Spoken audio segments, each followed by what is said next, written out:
Monday, September 17th meeting of the Holyoke School Committee will come to order at 6:01 p.m.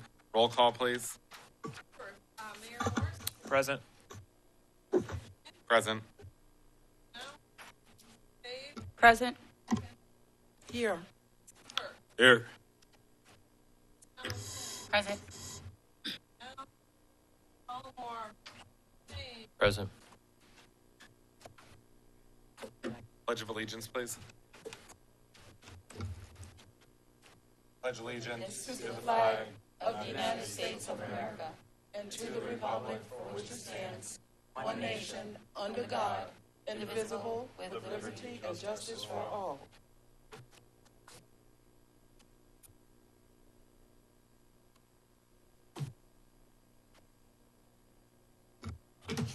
So we are going to go just one thing out of order, and we're going to do our student showcase first and then go into public discussion because Dr. Mahoney tells me all the students are here, so we want to have them go. So, Awesome. Dr. Mahoney, just make sure you're near a microphone.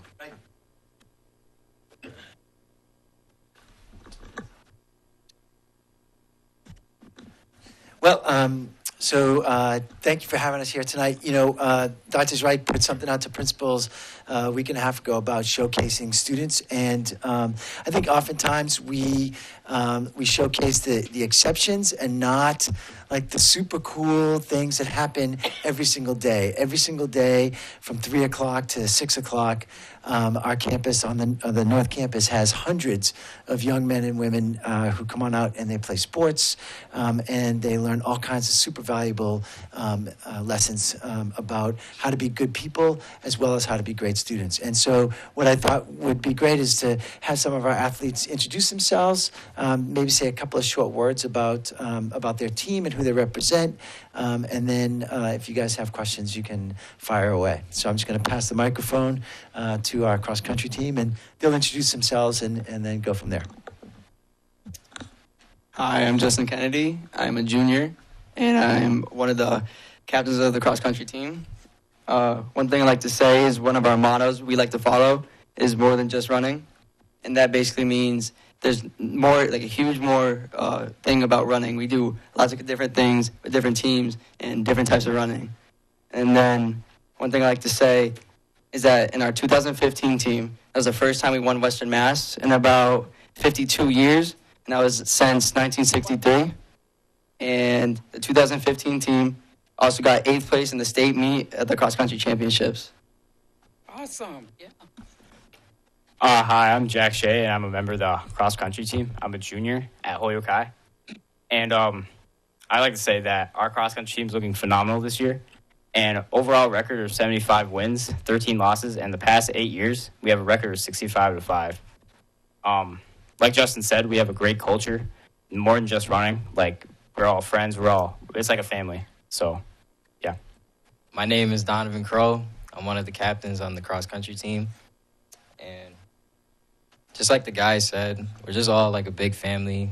We all go through the same pain. We know what we're doing. We're looking to win Western Mass again this year and finish in the top 10 of states and keep the long purple line going.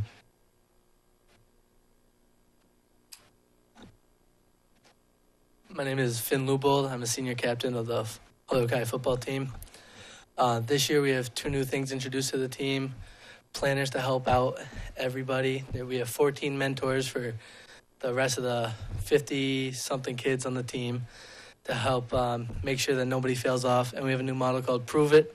Whether it's practice, in school, or on the turf, we got to prove it no matter what we're doing.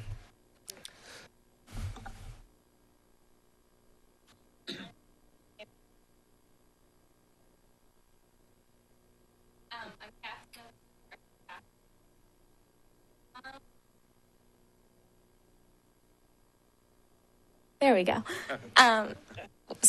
Last year we didn't do so well. We're not starting off this year very well. We're working on the team chemistry, and we have a really young team, so we're hoping to rebuild. Hopefully they get better in a few years. Yeah, we're working on it. No heads going down over here. Hi, I'm Kylie Signan. I'm a senior captain of the field hockey team, and this year we're just trying to rebuild. Hi, I'm Bridget Healy. I'm also a senior captain of the field hockey team. And I'm Liza Keene, and I'm also a senior at Holyoke High, and I'm also a captain. So this year, it's kind of a rebuilding year for us too. We lost 13 seniors. It was kind of a rough blow, but it's still a big family. We're working really hard to get back. I feel like having more fans in the stands would be a really big morale booster for the younger kids to work harder. And we always do a lot of fundraising. And one of our big games is the Play for the Cure game, which all proceeds go towards cancer research. Especially a big push for ours is Heather McMahon, who was one of our players. So lots of our team building is behind her memory. So, yeah. So this year, they're running away from me. So this year, we're using the tagline of work hard, be kind, get smarter to really frame and drive the work that we're doing. And I think if you were to come out to our practices or if you were going to come out to our games, you would see really, dedicated, passionate adults who are trying to train and mentor young people to be just great human beings. And on behalf of the whole school community, we want to welcome you to come to any and all of our games that we have. Ms. Glasheen has schedules we'll leave them all with Ms. LaFond. And we also brought some swag for the school committee so that you can wear some purple and white and represent when you come out to our games. But thank you for all your support, and we'll take questions if you have any. Are there any questions for Dr. Mahoney or our student athletes? The fundraiser for the Play for the Cure, when exactly do you hold that fundraiser? And do you guys have like a Facebook page that is specifically geared to your team?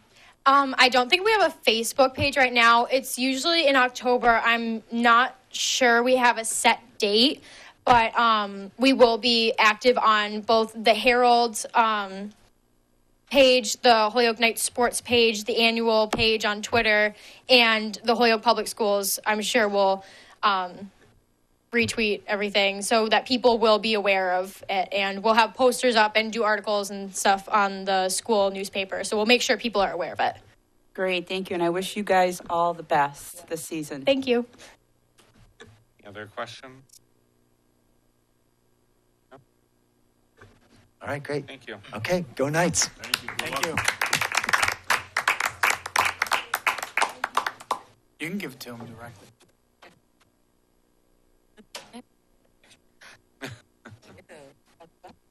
This guy's nice to see. Thank you, guys. Thank you. Thank you. Cool. Thank you.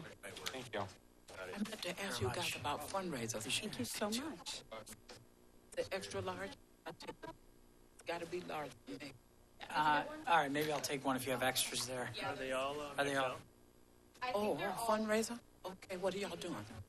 Yeah, this is XL. Oh, here, we'll switch. Wow. There you go. I should have asked the question so Yeah. everybody could. Thank you. Thank you very much. Good luck. Nice to see you. Okay. Okay. Yes. Okay, and My I'll son- call the school. My husband's grandson was on the team with you guys. He graduated last year with Joseph Ramirez. So, wait, yeah? Wishing you guys all the best. Thank you. Okay. Now we're going back to public discussion. Back to public discussion. We have one person for public discussion, and that's Rebecca Burks of 18 West Glen Street. I'd ask Mrs. Burks to come up to the microphone and make sure the microphone's on. And with everything, public discussion is limited to 2 minutes. So Mrs. Burks, if you can just once again state your name, and then you can start with your statement. So my name is Rebecca Burks, and I'm here in regards to the medication orders policy. I have concerns in the fact that this only addresses medication. It does not address any medical procedures that are done in the district, medical necessity. They're not in procedure at all.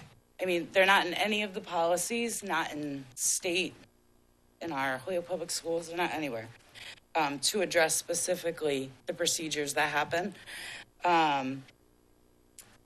even though these policies have always been in place, they haven't been strictly enforced. So with the change in the nursing, where our older nurses have now retired, we have new nurses coming in, so the policy is being enforced, but our parents aren't being notified. So our parents don't know exactly what's needed because our older nurses kind of just followed through and did everything. So we need to get that out to parents. There was big issues on the first day of school with students not having orders. Some families were blessed in the fact that their doctors were able to fax orders over. Others were told that if they didn't have the orders, either the child couldn't be there or a parent would need to come in and intervene. So that affects families and affects our students as well. And then the one other thing that's important is that our health care plans that are done for students, the current status, I guess, is we're getting just like a template that doesn't really pertain to the students, where the older ones actually had really in-depth synopsis. So if you had a substitute nurse that was coming in, they knew what the signs and symptoms, what to look for, how to treat, without having to go steps like calling 911, because these plans have more information in them, where these are just templates that aren't really built for students. So this is a better plan. The old plans are much better and they work better. But those are the two things really, is the healthcare policy in regards to our plans being done again, because they haven't been done in a few years, which is concerning. And also making sure that we address more than just medications, because more than just medications is happening in the schools with students. So that's Thank you very much.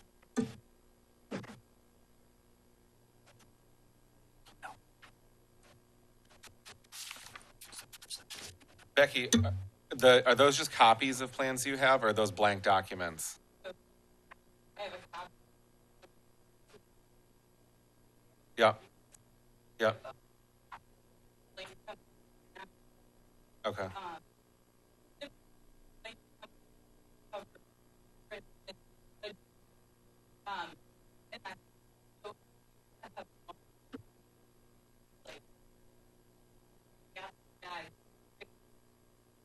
You have to have a different one. Not going to get snaps and Okay. that's Can I have that blank copy or no? Do you want to hold it? Yeah.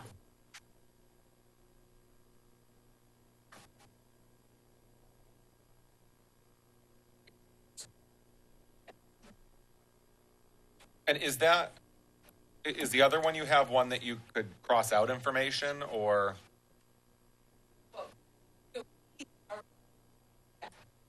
Oh, so, okay. like action for everything. Like if a kid had a red bag, it would say, check this child have red Gatorade, that they have a red sauce, versus they're having a bag of a Coke. So, and then there's an action plan. You don't have to call 911. Or if you look at that plan, every single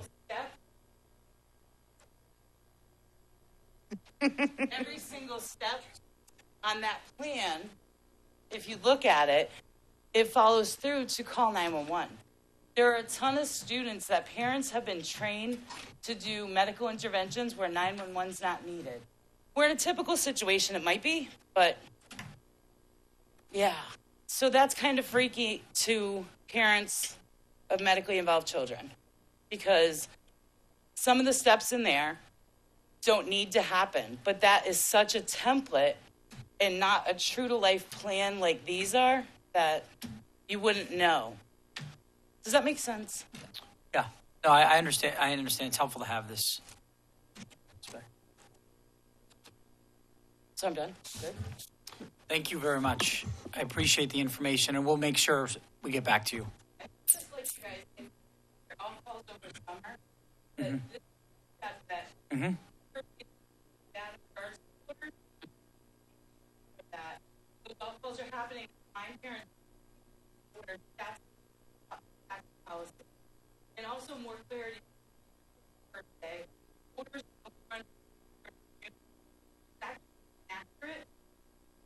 Doctor's orders last 1 year. I understand the school's policy September to August, but parents need to do this. That hasn't been. Yeah.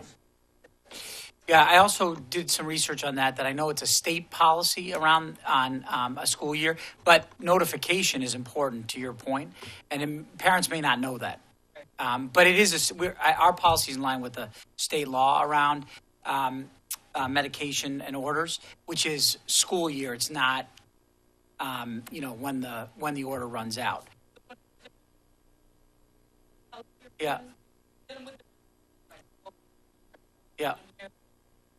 So when we did these orders, then told you exactly what orders Yeah. you needed. Kind of like an IE. Right. So you knew when your orders were due based on when you had your Medicare. Okay. That, I hear what you're saying. That's the difference versus the new policy you guys are now, or actually getting stricter. We're just getting stricter. Yep. Right. Yep. Okay. Thank you very much. All right, and it is on the agenda for later when Ms. Carboni's going to. So I know the committee may have some questions at that point for Ms. Carboni later on today. She's going to be here later because it's going to be later on the agenda. She's going to be here later tonight. I know. I was just asking if she was here. No, she's not here right now. No. I would have if I had told her to come later in the agenda because we're going to get to it later in the agenda.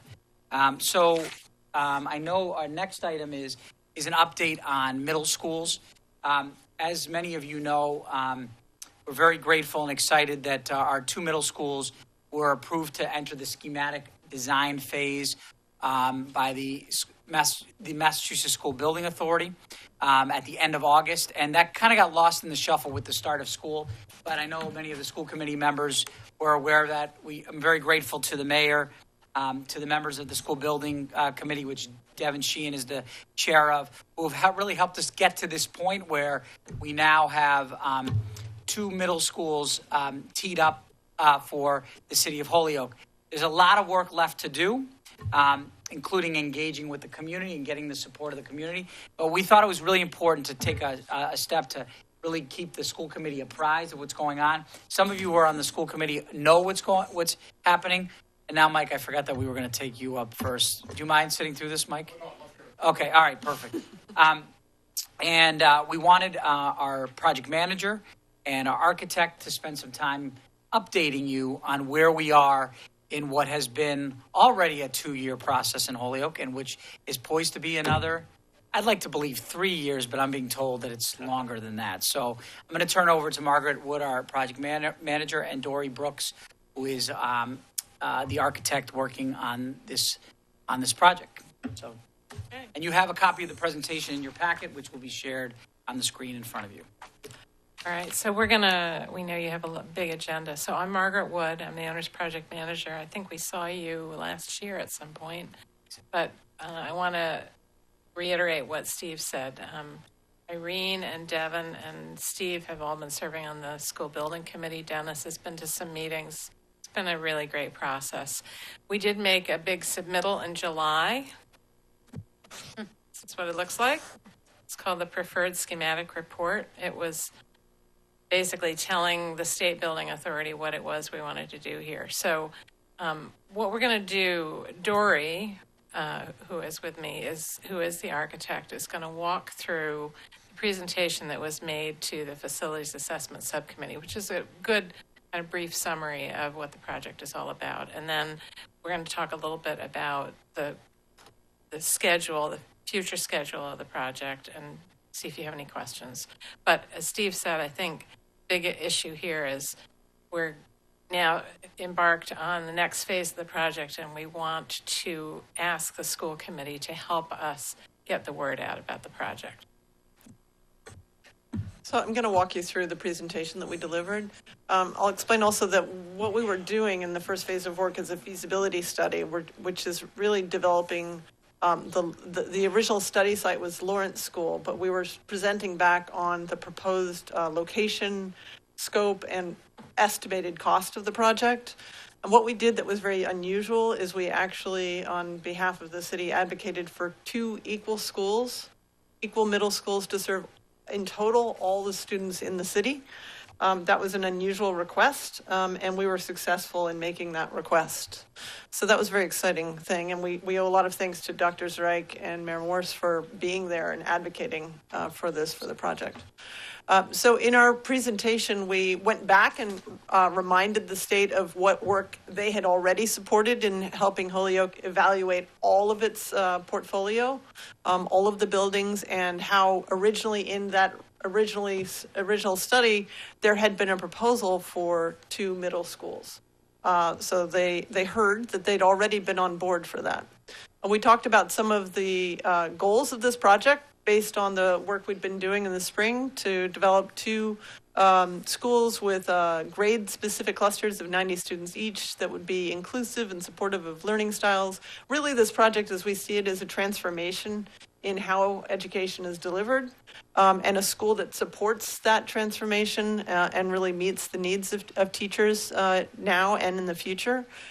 Middle schools that would align with the high school academies, would encourage greater collaboration amongst teachers, emphasize hands-on learning and expression, bring computing to all locations within the school so that students could be learning everywhere and using technology everywhere, classrooms that are more flexible and more connected, and a school that supports the whole family, that is proudly bilingual, biliterate, and bicultural. So those are some of the goals of the program. We presented our review with the district of the spaces. The state gives you certain amounts of square footage, and we'd gone through and figured out how we could meet those square footage goals and where we might differ from the state. We presented on that. The 2 schools are roughly 106,000 square feet each, and they'll be very similar in nature. We focused on the 2 locations. One is the vacant lot immediately next door to the Lawrence School, and the other is the location of the current Peck School. So the Peck School will be demolished and a new middle school built where Peck is located. And we talked a lot about where the students in the districts are coming from. We shared some of the work that had been done by the committee to evaluate these options as well as other options. We looked at a larger school, we looked at different locations, we'd evaluated the costs and benefits of all of these different elements of the project, including, the hazmat issues, walkability, all the concerns that we knew we would face in the different project sites, and showed why the committee had selected the 2 options that it was moving forward on. So here's a really early rough massing, what we call a massing model, just to help people understand the plans that we were proposing. And our real big idea here is that we were designing a school that would have 3 classroom floors above 1 large public floor where a lot of support services and cafeteria and major spaces would be located. And that entire design fitting in the corner of the Chestnut Street block would then be rotated and flipped at the Peck site. So essentially, it's the same school twice, but reorganized slightly on site based on the different solar orientation and grading and access points of the different schools. But they'll be, in that way, equitable and identical for the students that they serve. The program would be the same. And that was the idea that I think helped us to keep the cost of the project lower than other schools that the state was looking at funding elsewhere, and helped us to win a lot of support, I think. So here's the preliminary idea. Now, some of this is what they require to see. So they want to see not only the school in plan, but also an idea how you might expand it if you needed to. So that's why you see noted a courtyard expansion, the idea being that if in the future the district was growing and wanted to add another 180 students or 360 students, how would we do that? So it's just something we have to answer.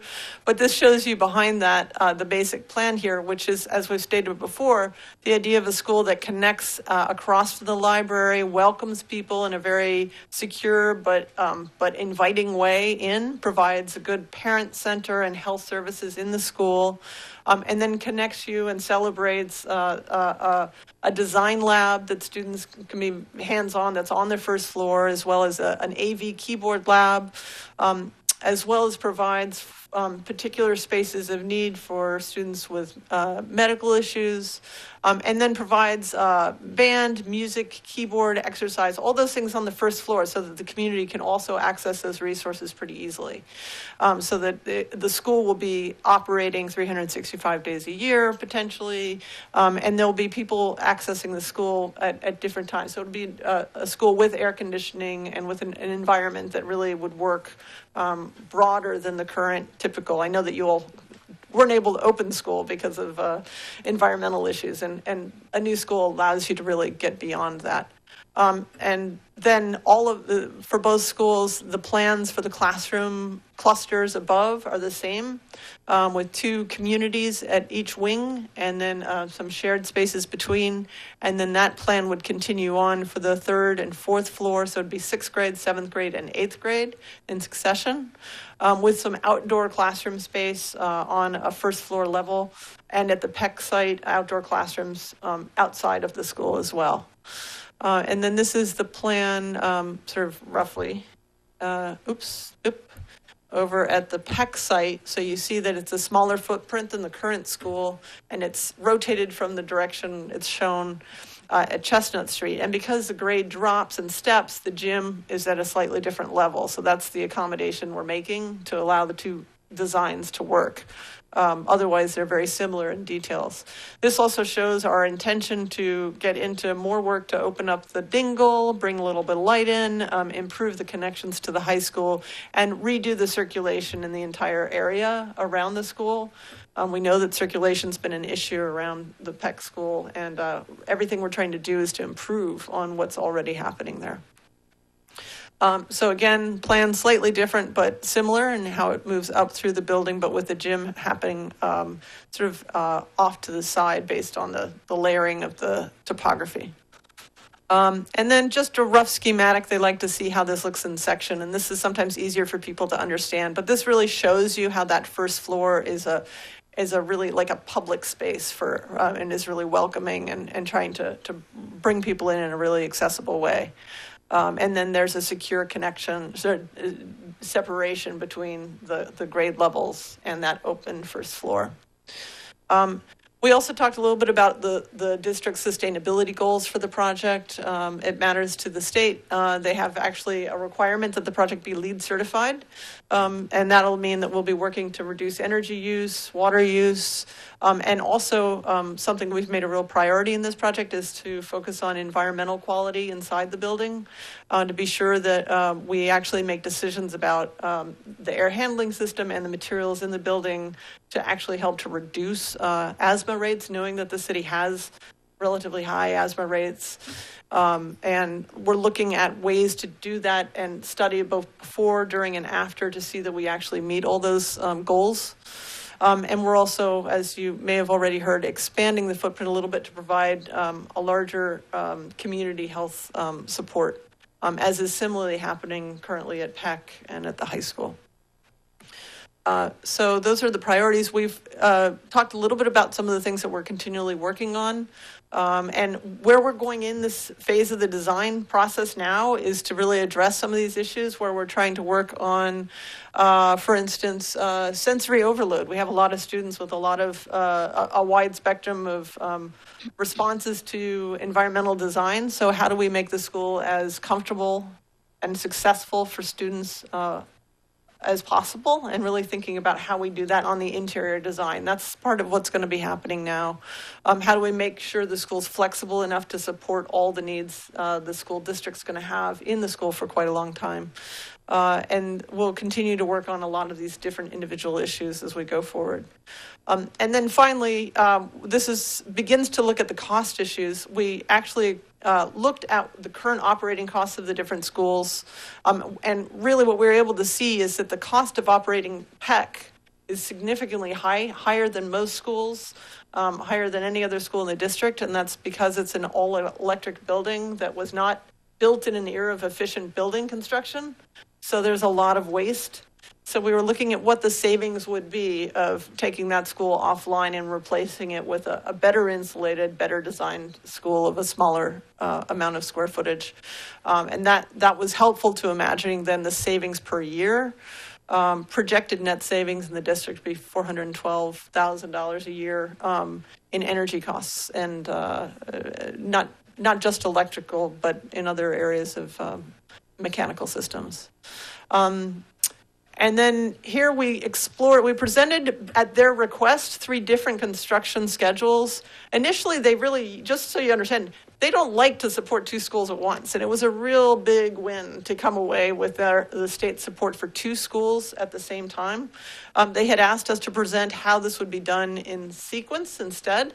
So we presented these 3 schedules, and then they supported essentially the first schedule there. And Margaret can talk a little bit more about the schedule and where we are. But that's the most accelerated schedule we presented. So that's really good news for the district and its goals of achieving these schools quickly. And then we had to report back on the different cost drivers and how we got to it in a comparison of those costs. So what this ultimately comes down to is a little bit detailed here, but this is where we're moving towards now. And we'll be working from now until February 20th on taking the design further. And then we'll be turning the design over to the city so that the city can work together, weigh in on whether or not it wants to move forward with funding the construction, which is the expensive part. The design is relatively cheap compared to the cost of construction. So it's not a done deal until the residents of Holyoke weigh in with a debt exclusion vote in April. Do you want to talk further about schedule? Yeah. Sure. Questions just for Dory right now, or anything that she brought up? Williams? We know that education is very important and is first, and I was wondering, safe and welcoming. What have you done to make sure that they're safe? Are you working on that?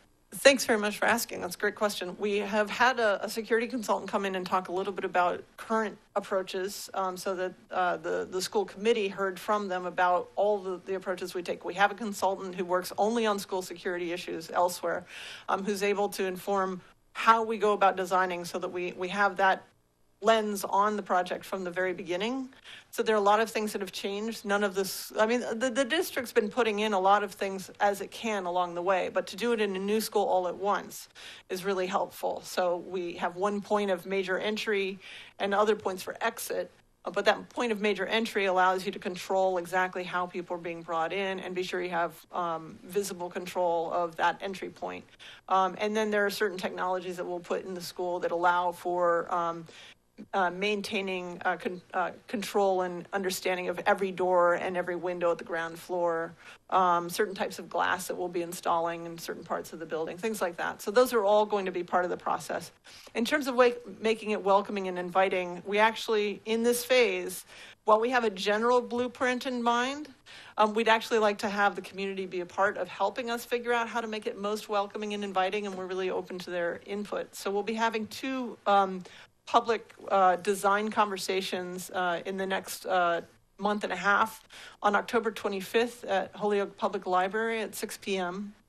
We'll be having a conversation, and we'll break out into groups so that people can actually look at the plans and talk about them, and we'll try and come up with engaging ways for people to voice their ideas.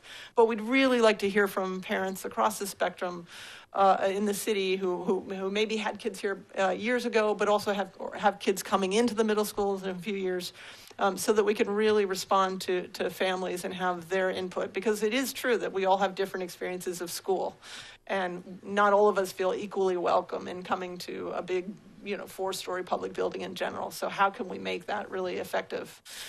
So that's October 25th. And then on November 7th, we hope to have another conversation at Enlace de Familias.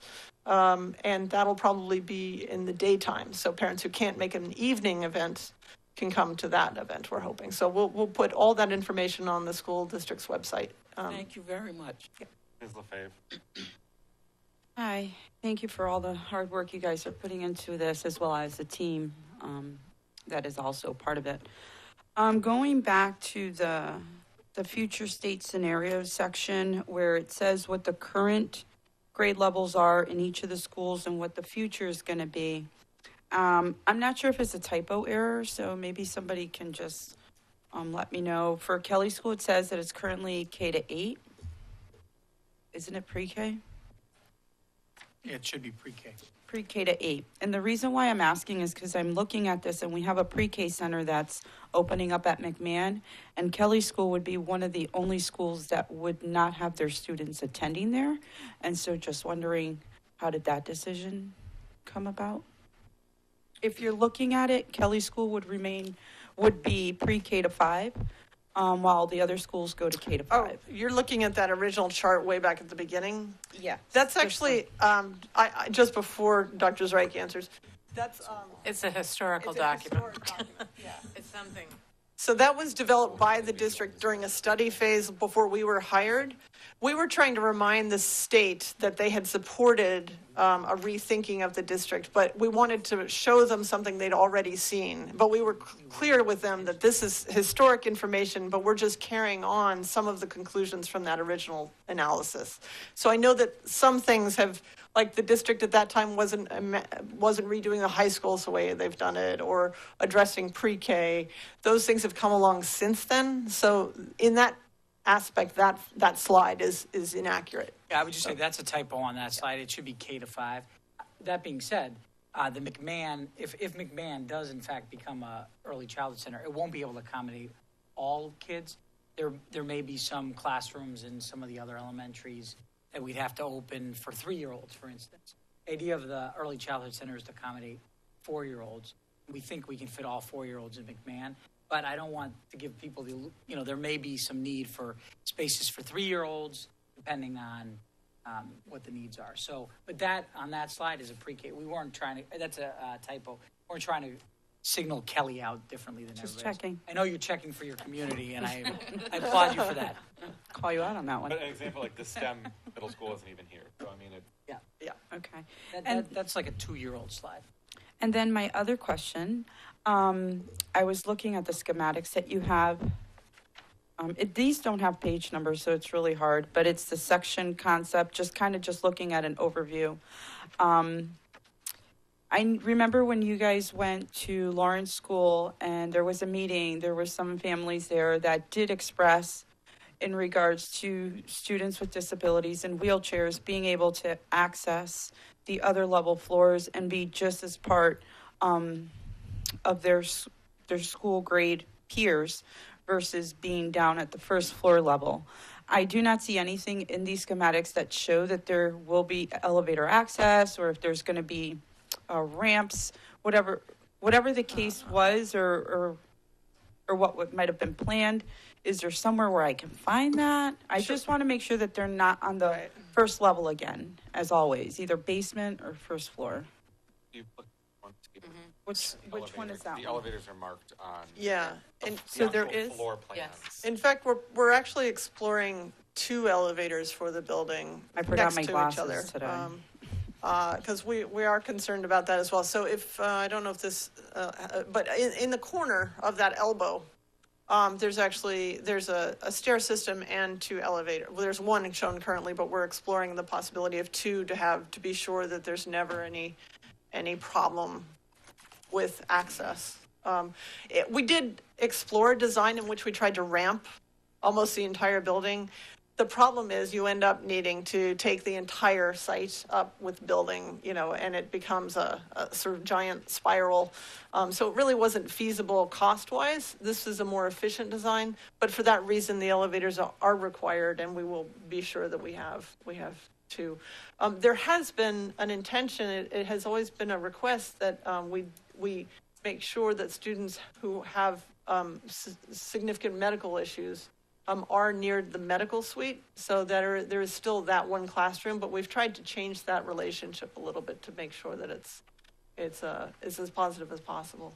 Okay, thank you.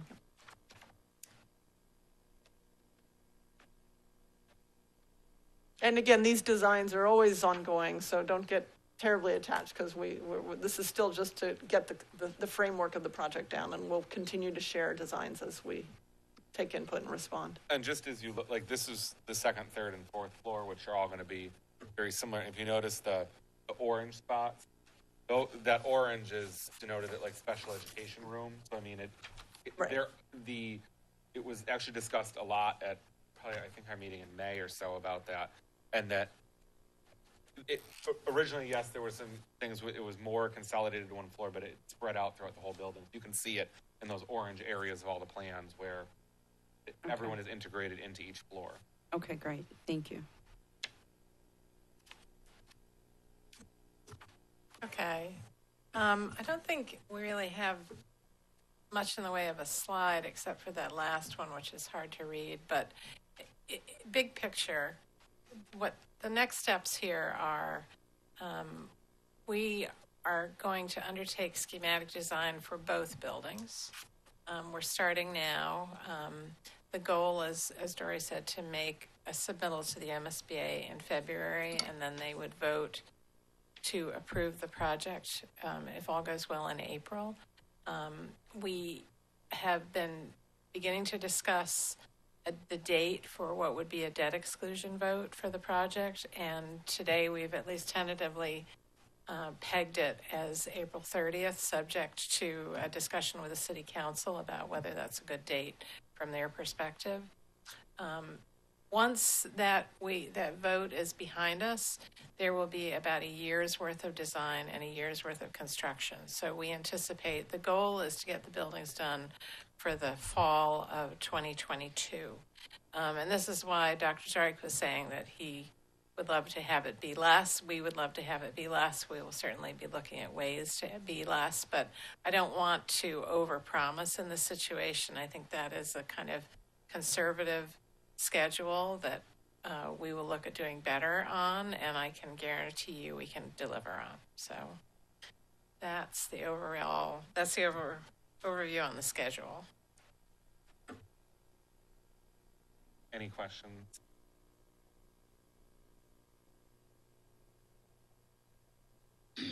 I have a question.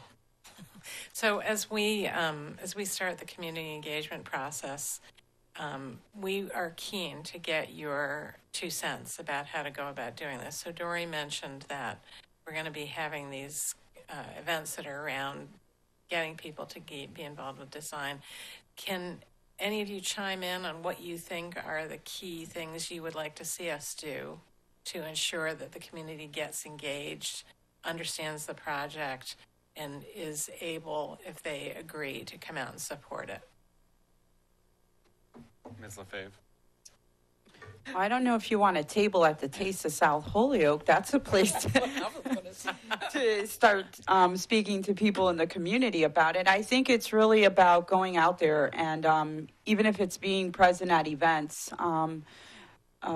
going to maybe even the open houses, if that's a possibility. I mean, even though it's short timing, but I believe there's also another parent night, things like that. We're going to be having ward meetings in the schools, so that's another chance as well as reaching out to families. I mean, there's a lot that we do here in Holyoke. There's also Celebrate Holyoke that's coming out, even more people, right?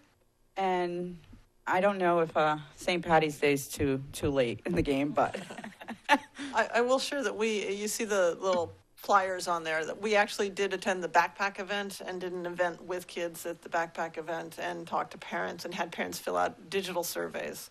And that went really well. So we're hoping that there's more of those available for Taste of Holyoke and the Churchill. I think there's a Churchill neighborhood event. There's another one, October 20th. Yes. So we'll keep trying to show up and keep the word of mouth spreading. But do you have those? Like, how can we get some of those cards? I mean, that's something that would be good for us to have, that we can talk to There's people. a large supply of them. The ones that we have left, and I think there's about 800, are at the parent center at the public school office. And you can just ask behind the desk there. They've got a whole box of them, and we just keep putting them out there. I mean, we've also tried to put them out at the library, at the Y, places like that. But that answers most of the broad stroke questions, and we'll have to keep revising that as the project moves forward and as more details come in. But it's certainly a really great place to start, is to share those as widely as you can. Yeah. And are you still doing the event on the 29th? you'd emailed about the Harvest Festival at, Really, we just thought we would have the flyers there and Okay. just hand them out, because it's not an event that we could purchase a table at, I don't think, so we just thought we'd want to keep sharing information, so. Ms. Williams? I'm in the Young Marines, so if you give me some of those, I will be able to give to the parents when they come to pick up the children. I'm sorry, you're where? In the Young Marines. Okay. In the Girls and Boys Club in Holyoke. Oh, that's Give great. me a bunch of them, and I'll be happy to give them out. And I also can walk up and down neighborhoods and give them out.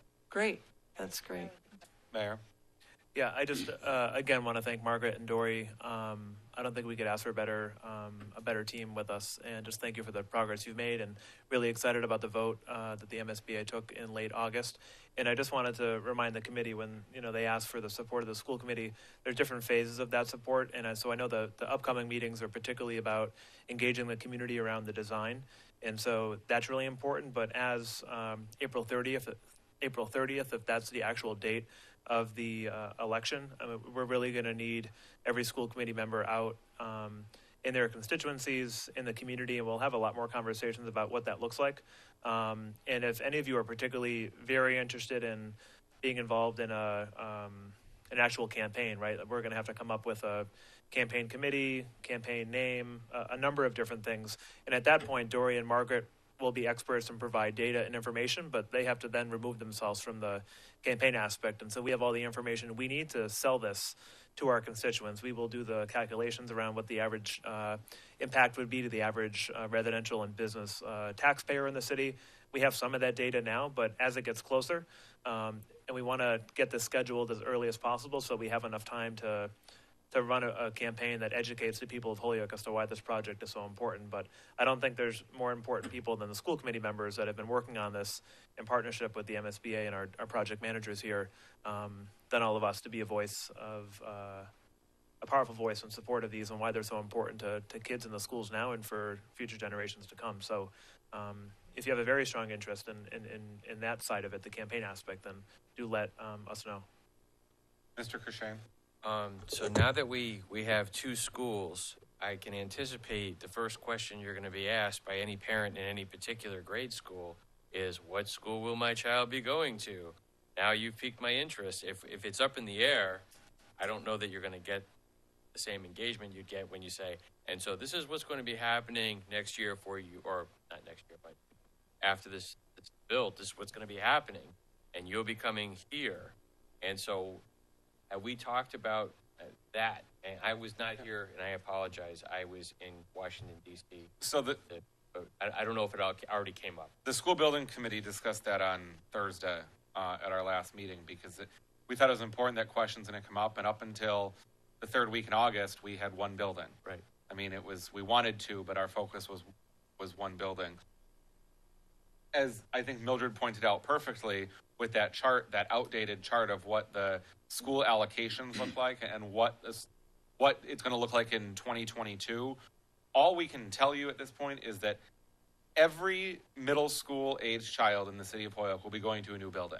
I mean, to say which building they're going to go to you don't know if a new housing development is going to open up somewhere that completely changes your school zones. But what we can say is if you are in 6th through 8th grade, you will have one of these phenomenal buildings to go into, whether it's right next in the library commons area or if it's up where Peck currently is. And that is the message, that every middle schooler will have this brand new state-of-the-art building to go into. But to say, like, if you live on Breton Lane, that you will be going to the Peck campus, or you live on West Glen Street, or you live, there's so many things that could happen with school zones. I mean, districts have to reevaluate school zones on a yearly basis just to see if something works. But so to say, like, they're going there, you're going to have a new building. Yeah, and I would piggyback on that, and I think it just hammers the message of equity that no matter what middle school you go to, you're going to get a quality educational experience. There's not one that's better than the other. There's not one neighborhood that's better than the other neighborhood. There will be fantastic facilities on both sites with great teachers and great programming, and I think it's designed, I mean, the fact that we're replicating the design even, it's not as if there'll even be a different design architectural experience in those environments. So, as Devin said, every student that goes to the public schools will have 3 years at this site, Okay, but we've also talked about, we have two campuses for high school. Yeah. You're going to have one middle school that's going to be right next to one of those high schools. And we talked about cross-programming, et cetera. And I think when we thought about that, I think we were talking about they may be identical buildings, but I don't know that they'll be identical in programming. I mean, I don't know what's been up. I don't know if anything was talked about in these committee meetings, but Yeah, I mean, we've spoken about it as a building committee, and it really is the goal that, I mean, we have so many programs. We had programs up until this year when we kind of differentiated some of our middle school programs that were not equitable for every student. And if you went to school at McMahon in 8th grade, you were not getting the same experience as a student at Peck or a student at Morgan or a student at Dunniu. And it was all different. What you had access to, what was available. And I mean, it really is finding that equity in both the schools. And yes, I'm sure we've recognized there could definitely be something different, but I mean, it's going to be an equitable experience. If you are zoned to go to what is the current Peck site, you're not going to miss out on the high school preparatory programs because you're not next to the high school. I mean, we can, and that will be our job as a committee to make sure that happens. But the message is, look what we're doing. All of your students are in old, outdated schools, and your middle schoolers are not getting any experiences that a middle schooler in any other community in the Commonwealth is getting because of how we have things configured. So look what they can get. Just like 5 years ago, if someone said to me, I want my kid to go to a dual language school, or I'm not going to send my kids to the public schools, and then over the summer we open up a program at Ian White. I mean, we can't guess what's going to happen at one of the buildings or how it's going to happen. So it really is just the focus of you will get a state of the art experience by getting 2 new middle schools. I just want to add to that 2 things. So one is that, historically what's happened is when you build new schools, the population of the schools changes. I mean, it, typically increases. So that's a factor of unpredictability that, the school district may continue to have to adjust for after the buildings are built. The second thing I want to say is that the school building authority definitely would not support making these different schools. I mean, they have bought into supporting this project on the basis of equity, and we made a strong case, as Devin describes, that these were about building 2 equivalent schools that had equivalent programs. And I think, in terms of going out and talking to people in the community, what the mayor described is the right message here for sure.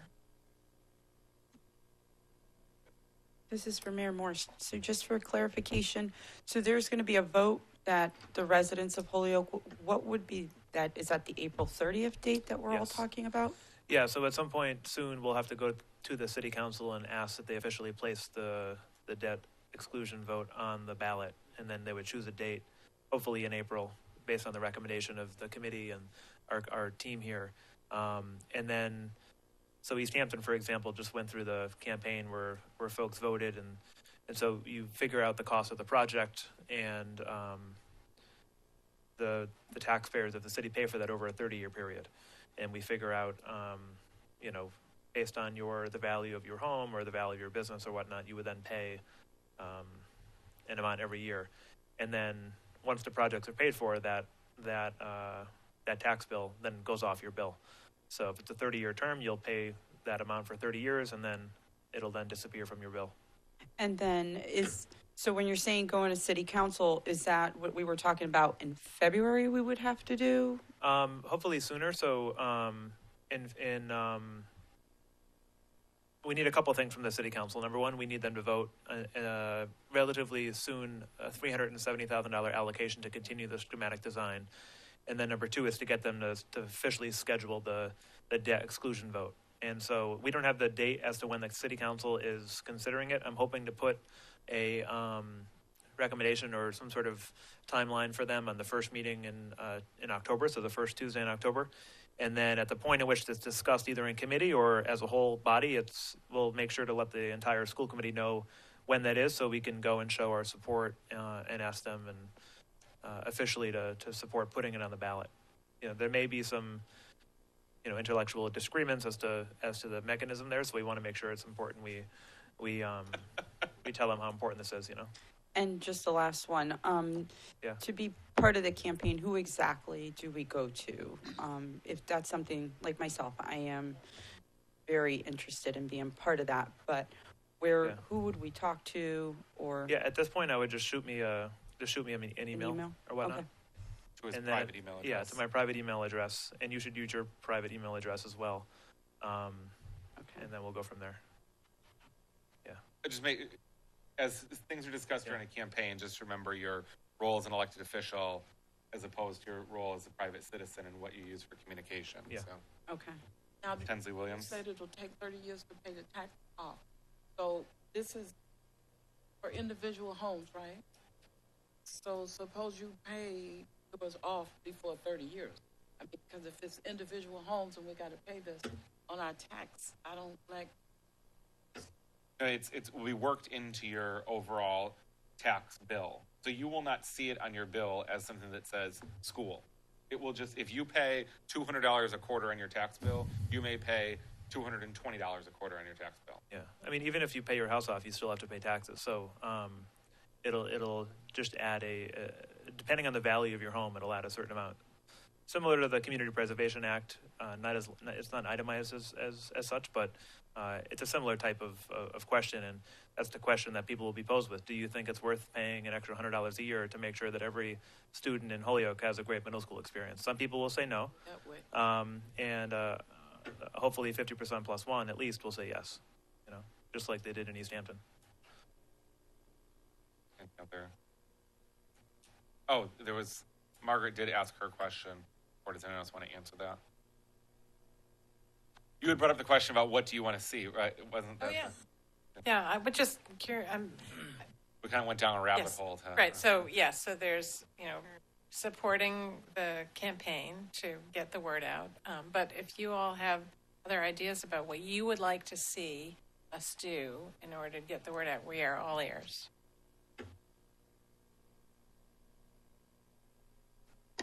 I think Mildred covered just about all of the bases. I mean, those are the places to go celebrate Holyoke.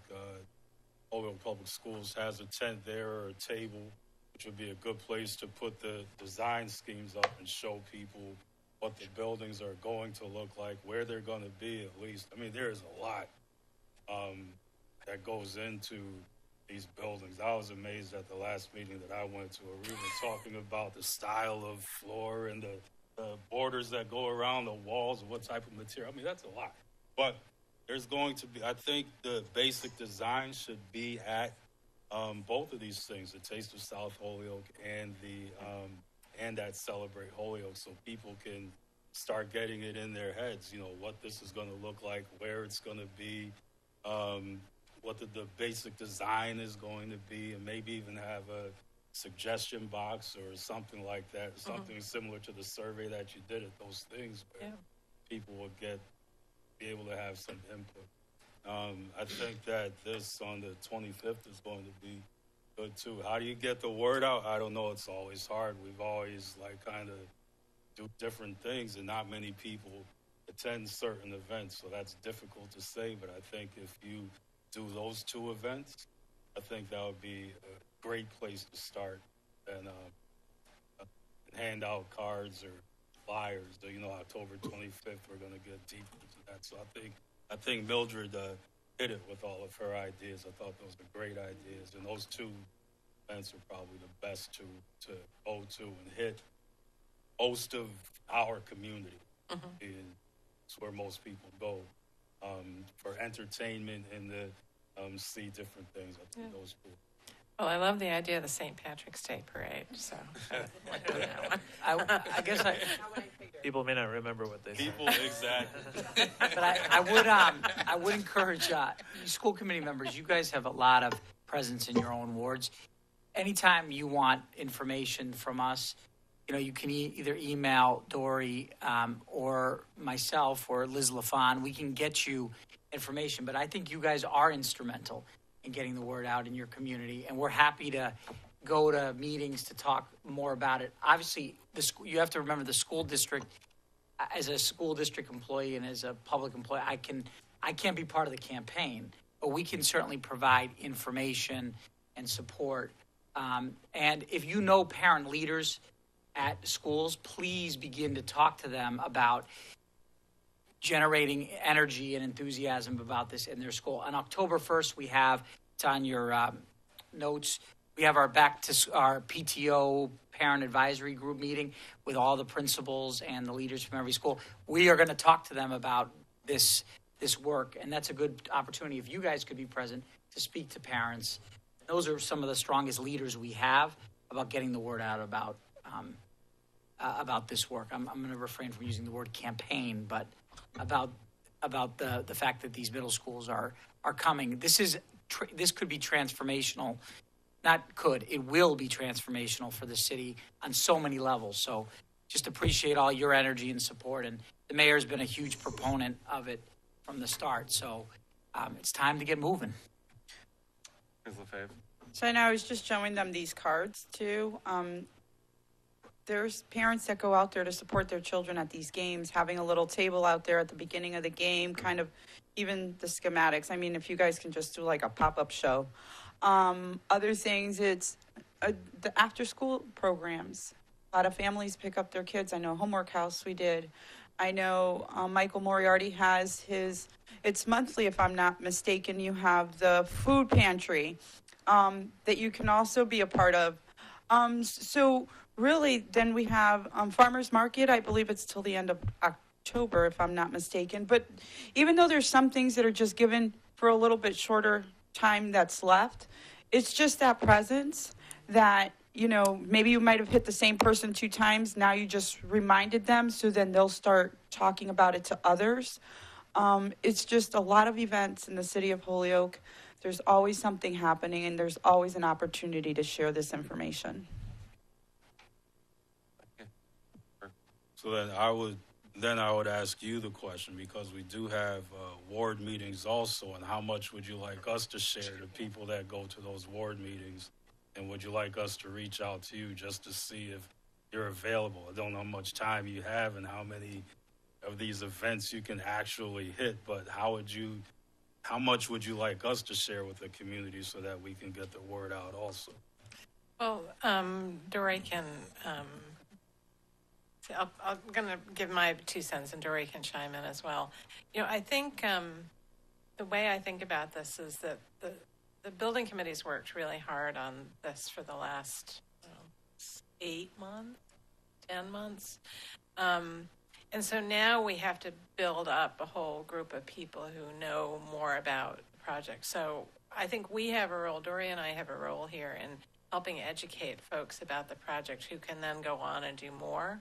But in the short term, we want to help educate those folks who can then go out and speak to others. So yes, I would encourage you to let us know, and we'll, but I think what I'd like to think is that by November and December, we'll have a crew of people who are starting to feel comfortable enough with the information about it, who are members of the community and voters, who will be able to sort of take on that role and spread the word. Because we are really, Dory and I are really enthusiastic about this project, but there are only 2 of us. You want to add? And it's something too, like And if something's coming up really soon, Yeah. I mean, you also have Irene and I who have been on the committee that can come and bring some of that information to the meetings also to get, just in the next few weeks before that note, there's discussions. And I was going to say, possibly looking to see if we can put stuff out at the Children's Museum. If you think about the age of parents that are going there, those parents are going to have the kids that are going to the middle school. Yeah, anybody 5th grade now and below would be impacted. Is that, 5th grade, 4th and below. Fourth and below. And they're closed right now for September, but they open back up soon with their new exhibits. And we also try and remind people that there's kind of a dividing line here. So not, as Dennis talked about, going to the building committee meeting, there's a lot of detail here where we're still working it out and we're still trying to change the design. So if you know people who are likely to want to participate at that level, I would strongly encourage you at the ward meetings to encourage them to go to those events where they can actually shape the design. If there are people who aren't that interested in that kind of nuts and bolts and maybe not that engaged, I'd save it a little bit until winter. And in the winter, these designs will be farther along. There'll be renderings of the spaces. And those are the things that I think you really want to put in front of people when you're starting to get them ready to vote in April. So think of it as something you build slowly and try and maybe direct some people to these events that you know can really have a voice and want to be involved.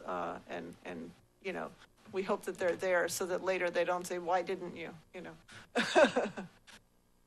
Any other questions? Okay, thank you. Thank you. And if anyone's interested in our next building meeting, it's October 11th. All are always welcome. We were going every 2 weeks. We're once a month now for a little bit of time, and then things change. So now that we're once a month now, so October here at the tea room. What time? 5 to 7. And we run 5 to 7. So I mean, when it's 7, you're out. So it's with you in charge, I'm sure. Actually, Margaret's the one that keeps things moving. We're going to move on to our Attendance Awareness Month information and our proclamation of September as Attendance Awareness Month. So we have Mike Moriarty, as many of you probably know, here with us today. And Mike was a member of the school committee here, and he also serves on the Department of Elementary and Secondary Education Board. But he is coming here today, I don't think in either one of those roles, and to talk about Attendance Awareness Month and some of the efforts that he's put forth with this. That's very much true, and thank you very much, Devin. It's great to see you all. I do miss the days I was sitting with you, I actually do.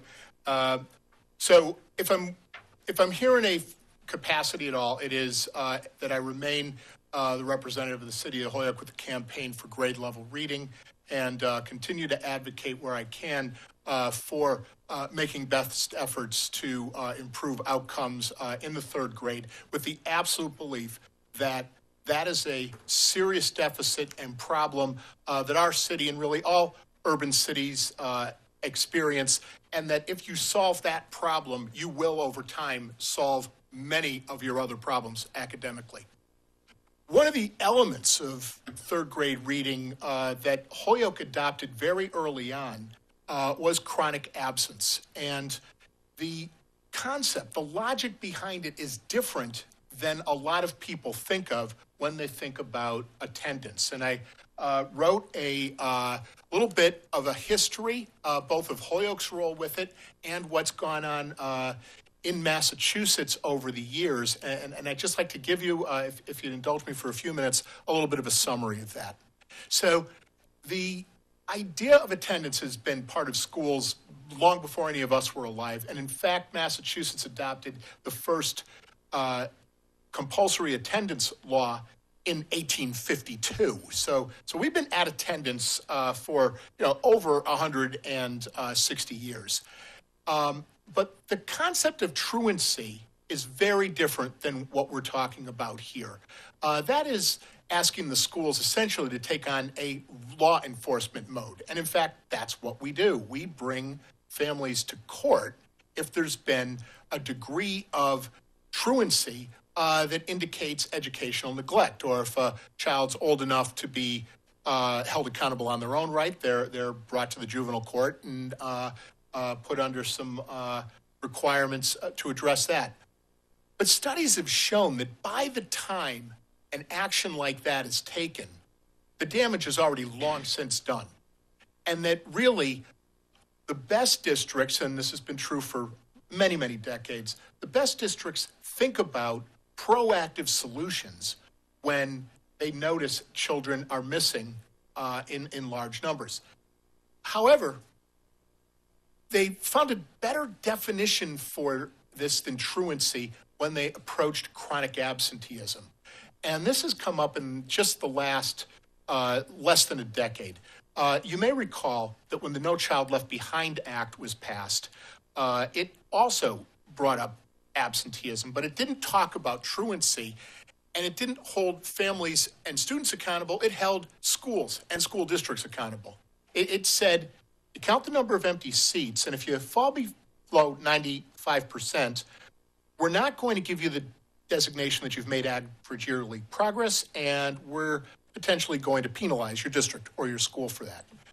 That was a 15-year experiment that really did not move the needle in any worthwhile way. And if it did anything, it may have done some harm because a lot of educators actually kind of resent absenteeism as a measurement because they feel we can't control whether the kids come to school or not. That's in the province of the older kids and the families. And so why are you punishing us for that? Well, chronic absenteeism is not the same thing as AYP. And that's one of the reasons I'm here and one of the things I'm hoping can be disseminated to the educational community. That method of addressing absenteeism went away with the No Child Left Behind Act. The new Every Child Succeeds Act in Massachusetts adopted a definition of chronic absenteeism that, yes, does include 10% of our state's accountability system with whether you are looking at that number and addressing it, but has not yet defined what's actually going to happen. And that is a process that's going to take place over the course of the next year. But here's what's great about coming from Holyoke. We caught a hold of the idea of chronic absenteeism years ahead of the Every Child Succeeds Act and years ahead of the curve. It's been part of the school committee manual since 2013. And as an early adopter, you have actually, in this city, engaged in some of the best practices that we hope all the districts will adopt. So what is that all about? Well, instead of focusing on truancy, and instead of the No Child Left Behind system of just counting the empty seats and figuring out if you made it or not, this looks at who the children are who are absent. The definition of chronic absenteeism is that you have missed 10% of your 180-day school year, regardless of whether it's excused or unexcused. And the reason for that is we know through a lot of research that if you miss that 10%, you are going to suffer academically. So now, school districts, what are you doing about that? And remember, 18 days missed to school, we're not bringing you to the juvenile court yet. The harm's already been done. We're not doing the enforcement. Well, what Holyoke does is first, they've been measuring differently, looking at the students who are chronically absent at every school. They have school teams that review that data and reach out to the families, identify who the children are so that they can find out what the problem is.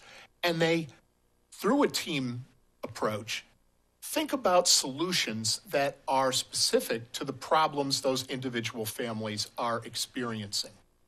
And here's the good news. Holyoke was repeatedly experiencing nearly a third of its children as chronically absent every year. There's a lot of reasons for that. There's a lot of reasons urban districts are going to have higher numbers than suburban communities, communities that don't have a high turnover of students, communities that don't have the level of stress and difficulty in their schools. It's going to be somewhat higher.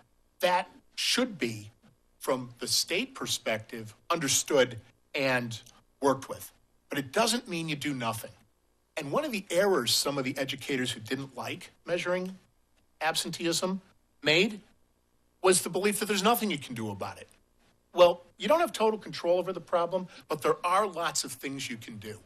And the process Holyoke has been using for the last 5 years has been doing a lot of that. And so you actually have principals, some of the ones who've been here for a while, who get up in front of a community group we originally called Attend for Literacy. I believe it was the attendance work group last year, led by Ileana Centrone. And those principals are held accountable before community stakeholders and their peers as to what they're doing about the chronically absent students in their schools. And it sharpens their skills, and it deepens their ability to serve the students. And in fact, Holyoke, as an early adopter, is one of the few communities in Massachusetts that has really sort of laid out the path that now every community in Massachusetts is going to need to follow if they don't want to see this chronic absenteeism measurement bedevil them. So I've written down some of this information in some detail as I've experienced it and watched it over the years, spoke with a lot of stakeholders to understand it as much as possible.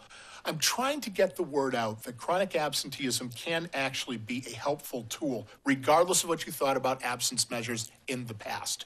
But I think the most important thing is we really do need districts to understand the impact on students if they don't attend school regularly and use their best efforts to ensure that smaller and smaller numbers of children each year do show up in great numbers. The success story ultimately is in the data. You've been below the 31% threshold since 2013. Not a long way behind, but understand, every percentage point of less chronic attendance represents 50 or 60 kids. Those are 50 or 60 kids who have a better chance of succeeding academically in that school year. And so, actually last year there was a little bit of slide back, but you have gone as far as 7 points below where Holyoke started out. So that is significant. It will be ongoing. I think the policy that Holyoke enacted with the ESSA is probably not necessary anymore. It's more about the practices that have been instilled in Holyoke that are important. But, you know, and it sunsetted by its own terms last August. So just wanted to point out a success story that I believe exists in Holyoke to show that there are ways where the city can actually be an exemplary district for the rest of the Commonwealth of Massachusetts to follow. And towards that end, I ask one other thing. The Attendance Works organization that's associated with the grade level reading campaign has a national map recognizing the districts that have made efforts to participate in September as Attendance Awareness Month. And the City Council a week ago unanimously proclaimed September Attendance Awareness Month. I'm asking you to do the same now, and with the mayor present here as well, that means that all of the municipally elected officials will be speaking with one voice supporting this initiative and in another way showing leadership for the Commonwealth of Massachusetts. So I drafted the proclamation. Hope it's acceptable to you all. Happy to answer any questions and do ask for your support on that measure. Ms. LaFave? Mine is really not geared as a question. It's more as a comment because when we're looking at chronic absenteeism, and especially with students that have frequent hospitalization rates, what's concerning to me is that they're missing a lot academically. If they are out, if they end up if we're looking at mental health specifically, and they go to an ART, an acute residential treatment, they're not receiving educational services at that time. So what can we do, or school districts can do, because there's a huge gap there. Until you enter into a full-time residential facility that then is connected with a school, that's when the students are actually, that's when the clients are actually going to the schools. But if they're at, which one is this one? Partial program. There, it's not like they're getting their grade level work. It's just, it could be coloring time and let's figure out your emotions. That's what they're getting. If you look at Prov right now, the CHAD unit, we have one unit down, so the other unit has 5 to 18-year-olds mixed together. So they did not have the teacher all this summer. I don't know if they rehired the teacher now, but those kids that are in there, it's one teacher, they're all learning the same thing. It's not really individualized. So, I mean, there's a lot going on, and a lot of your chronic absenteeism could also be that these kids are being hospitalized to take care of their own medical needs. And it's not just mental health, it's also physical medical needs. You raise a really important point. One thing I'll bet you don't know is in my resume is that when I was in law school in the early 90s, I worked in the summer in the child psychiatric unit at Bay State's child unit. And I was the teacher. I was the summer teacher. So I actually did some of that work. And of course, during the summer, there were no school districts bringing in anything. They actually were fairly rigorous about trying to follow whatever work plans came in, and they had staff reaching out to the schools during the school year. That's actually where I built a professional relationship with the current owner of the center school who was running that unit at that time. So they do try to think about and work on those things. But let's face it, kids in acute crisis are not in a place where they can really be learning.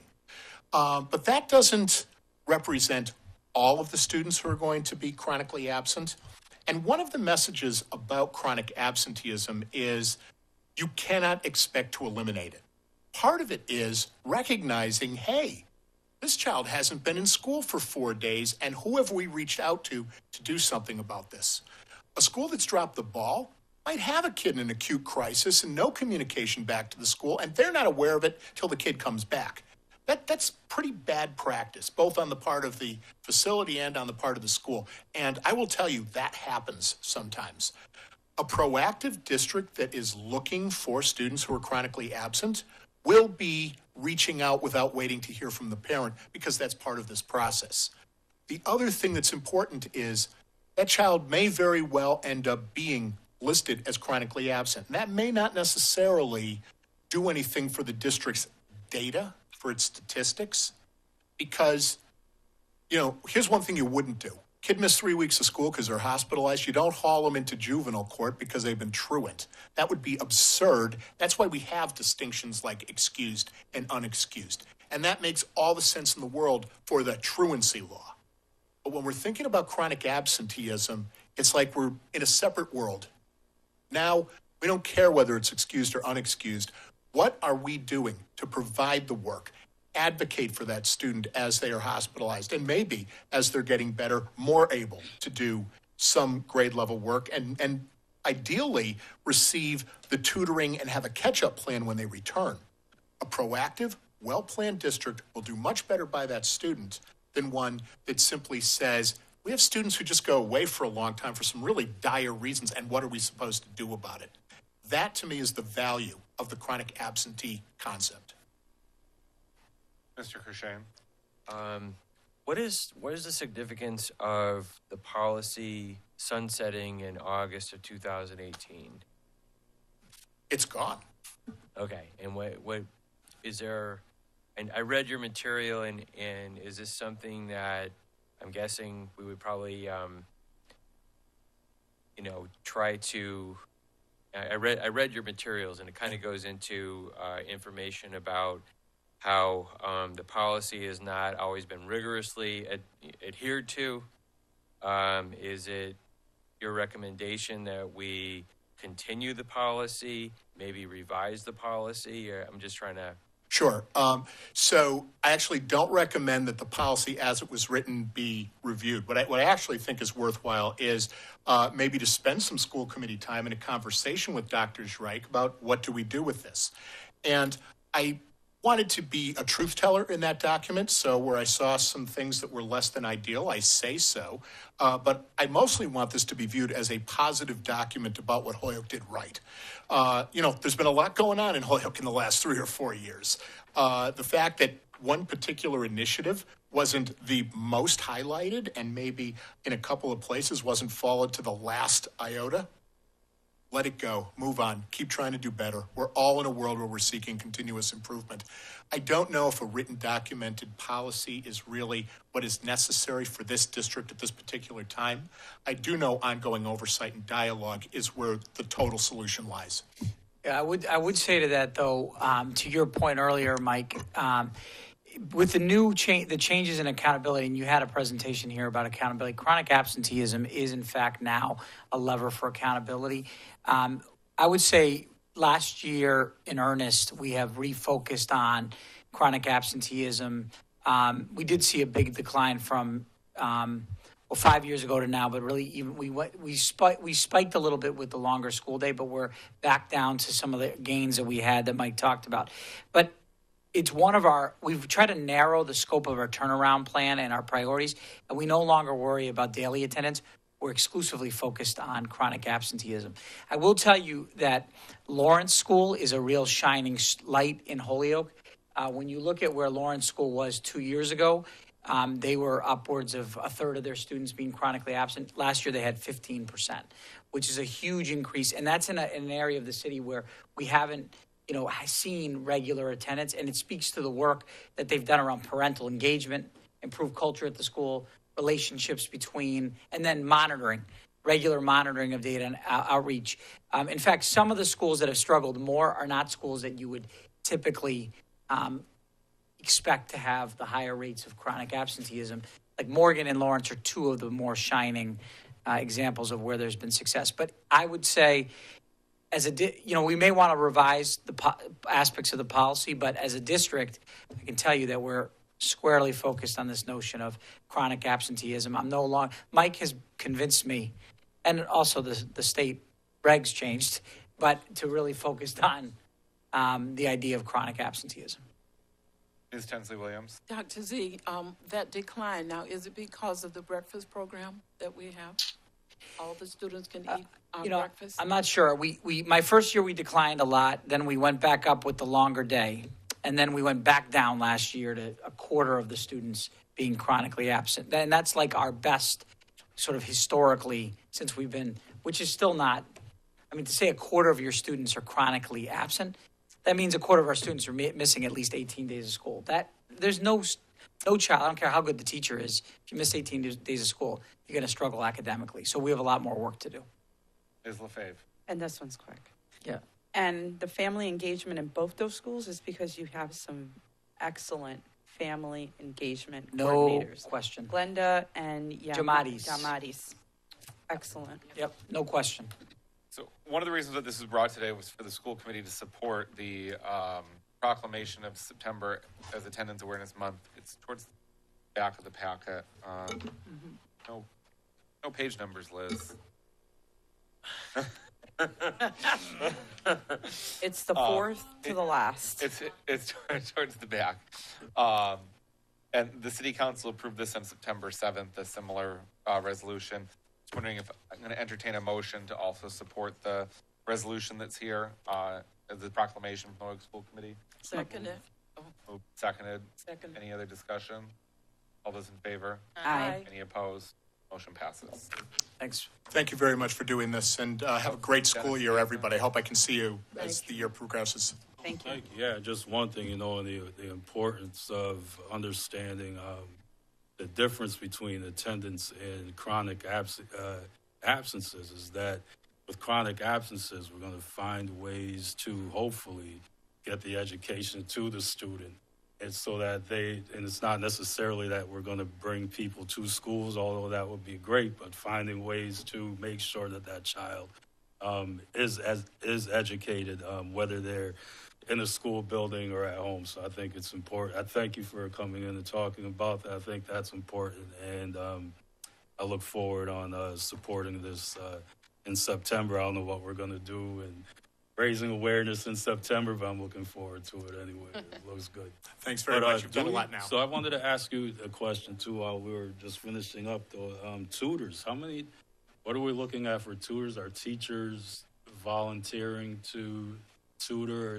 Do we have people that are coming in other places to tutor any students that would be chronically absent or anything like that? And should we look at that? We look at the policy that we were talking about too and putting something like that in there. Well, we have tutors that work with students that are absent because of hospitalizations and medical conditions, which wouldn't necessarily count as being absent because they're receiving services. But we don't have a lot of teachers that, because of the length of their day and the amount of work that they put in, but we do hire some retired folks, other teachers that want to work part-time to do tutoring for students that are hospitalized and have medical needs. But it is a way, I think some of our pathways programs and alternative programs allow for students who maybe were chronically absent to find ways to engage in school. But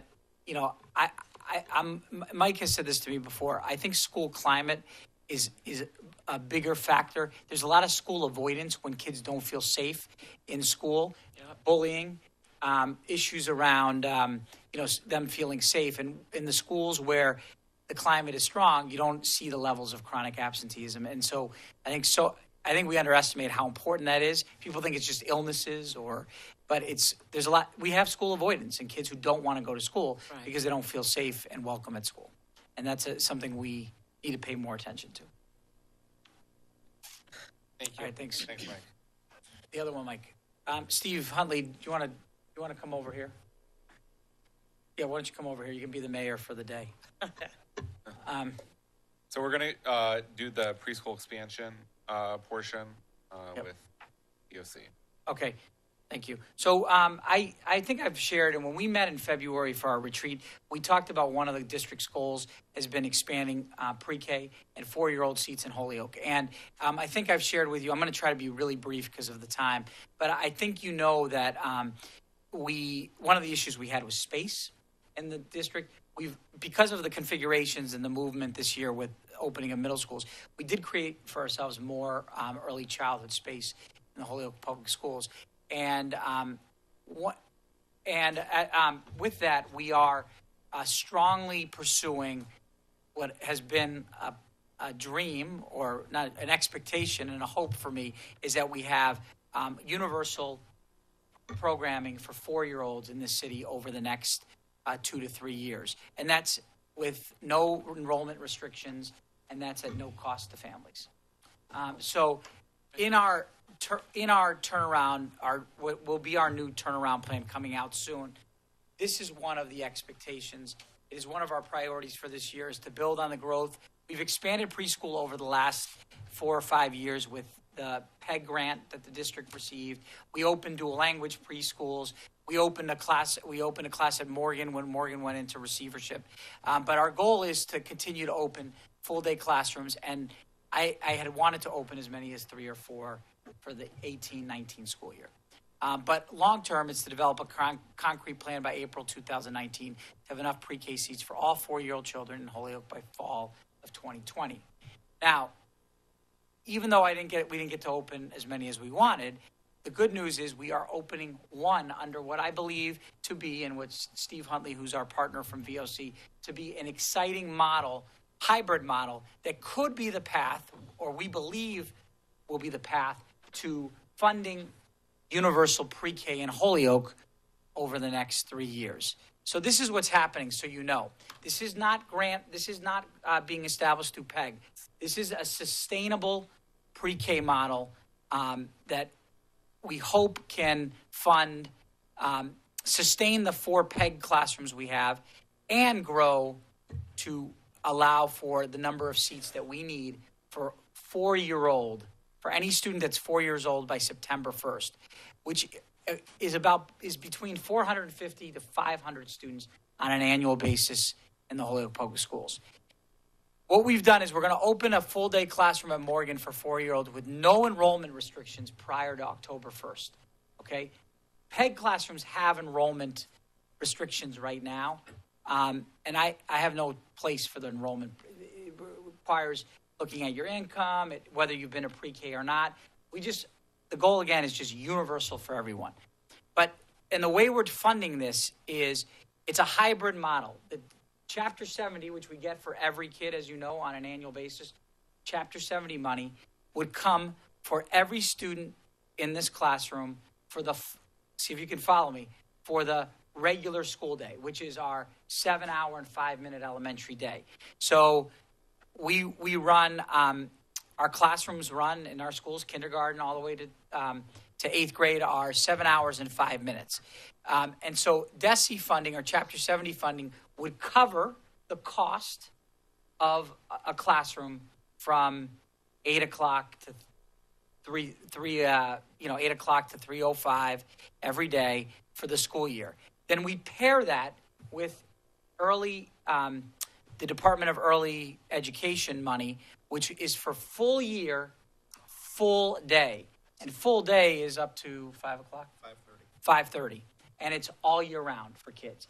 And so by pairing the Chapter 70 money and the EEC money, we've created a sustainable funding stream to run preschool classrooms in Holyoke moving forward. Now, we've asked VOC to serve as the operator of the program because we don't have the bandwidth to operate enough, continue to grow our pre-K. And we've had great success with VOC, which we'll talk about in a second. That's why Steve Huntley is here, who's the CEO, I don't know what your title is, Executive Director of VOC. And they've been a longtime partner of ours. And they're going to help us launch this classroom with 20 students and 3 staff members. We just got the green light from DESE and EEC last week. And we're going to you have to provide the funding for the first year. Once you provide funding for the first year, then you can count the kids on your October 1 rolls for future years and future funding. And so DESE, VOC are providing the money, which is about $135,000, to launch this classroom, which will be able to be sustained in perpetuity in the Holyoke Public Schools, right? So the classroom will be at Morgan School. We had a wait list. We have a very long wait. We have a wait list for full day. Nobody wants half-day programs. They want full day, full year programs. And so we're going to start making calls tomorrow because we just got the green light. We just ordered furniture. It's going to be inspected, and we're going to open by October 1st so that the funding will kick in for the following year. We're on a very rapid pace. Now, Steve Huntley can tell you that we've been trying to get to this place for probably 6 months. Easily 6 months. We've been working with DESE on this innovative model, which receivership allows, because it allows for someone to assist with operating, but never have districts been able to pair Chapter 70 money with EEC money to fund a classroom. And we believe that this model, I don't want to speak for you, can be the pathway for Holyoke to get universal 4-year-old programming. Now, we will continue to need initial seed startup money for every classroom, but we are in talks right now, so some of the grant money that's been given in the past can help Holyoke. We want to be the first community in the state that has universal 4-year-old programming for students. And we're almost done, and we'll take questions. VOC has demonstrated to us to be a strong partner from the start. This is some data we've shown you in the past, but most importantly, VOC PEG programs were the first in the state to reach the highest level of quality on their rating scale. And that's one of the reasons we opted to partner with VOC for this work. And then you could see what's next. This is going to be our pilot program. We're going to start this classroom in rapid fashion in the next 2 weeks. But it's going to happen. And then we want to build towards adding the 10 to 11 additional classrooms, which will allow us to have universal pre-K over the next 2 to 3 years. And if any community deserves that, it's the Holyoke Public School, or it's the city of Holyoke, where every child, in my mind, regardless of your income, background, regardless of whether you've been to school or not before, you automatically get a free full day pre-K seat. So I'm going to stop there. Take questions. You guys already have the list of individuals, Mm-hmm. or some of the kids in the Morgan who are on the half-day program, are they going to move into a full-time slots? Like, how are parents going to, I know you're going to We have kids on a waiting list Okay. who tried to get into programming, couldn't get in, or they only wanted full day, they didn't want half day. And so we're just going to call from that list. Okay. Mr. Krishan? I think it's great. I think this is a really good, to me, there's nothing better than starting kids off as early as possible in our public school education. And so how many more classes will we have to get to universal? I'm just curious. 10 to 11. And we'll have 4. So you were giving me the number of classes we have. Right now? Right now, yeah. Right now, we have all kinds of models. We have the 4 PEG classrooms. We have 2. So Val, I'm just trying to think off the top of my head. I think we have 6 full-day classrooms, if you include 7 full-day classrooms. Morgan has 1. There's 2 dual language, and then we have 4 PEG classrooms. So there's 7. And then we have another 6 integrated classrooms, but those are half-day programs. Okay. So we got 4 full day to go. Is that? We need another 10 to 11 full day. Yeah.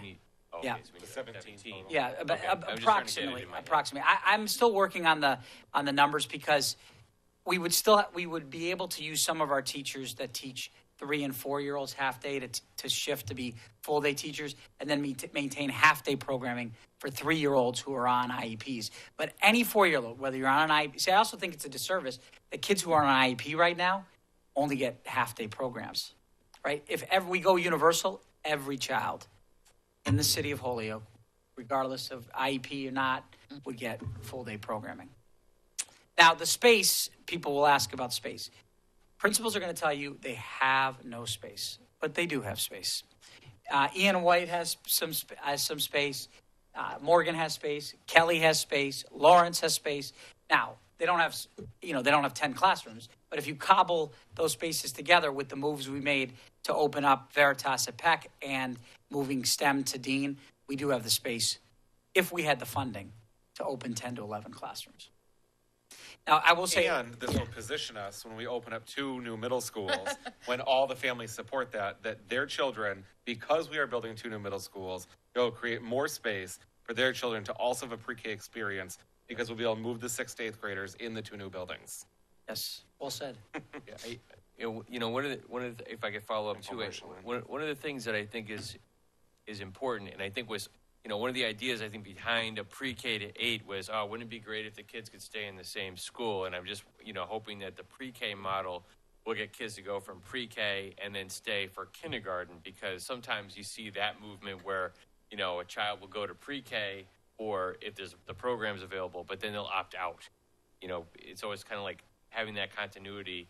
But it will get them in the system. Yeah. And I mean, imagine the idea: you move into Holyoke. It doesn't matter who you are. You know that your 4-year-old is going to have a free seat. Yeah. I mean, it doesn't matter what your income level is. Which is, I think, I hear a lot of parents talk about the cost. Even parents who are low income still pay in some programming. I mean, VOC, they pay something. But I don't actually believe parents should pay anything for pre-K. I think it should be universal, particularly in a city where the needs are so great.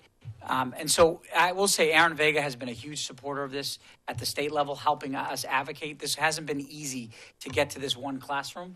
I don't know, Steve, if you want to add anything. I guess I'm just here for questions. If you want to hear about our model, and I'd only invite you all to come and read to our kids in any of our programs, or come to Morgan, or come to Ian White into our 2 PEG programs. Spend an hour there in the morning. It's great.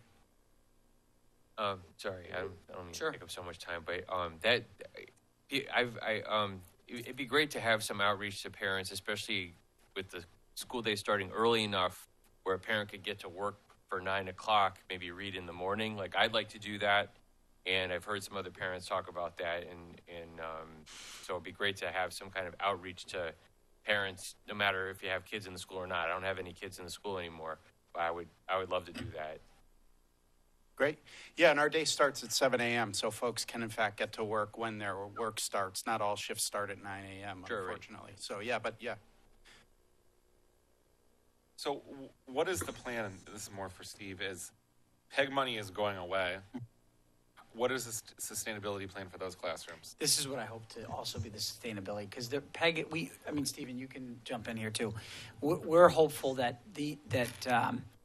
that if we can count the kids for Chapter 70 as well as blend EEC money, we'll be able to sustain these PEG classrooms moving forward. So do you believe that the students that are in PEG classes right now will be able to count for next year for the October census, or are they going to have another year they have to go when they become fully non-PEG? Yeah, that's a good question. We fully expect to get support to maintain the 4 PEG classrooms. Okay.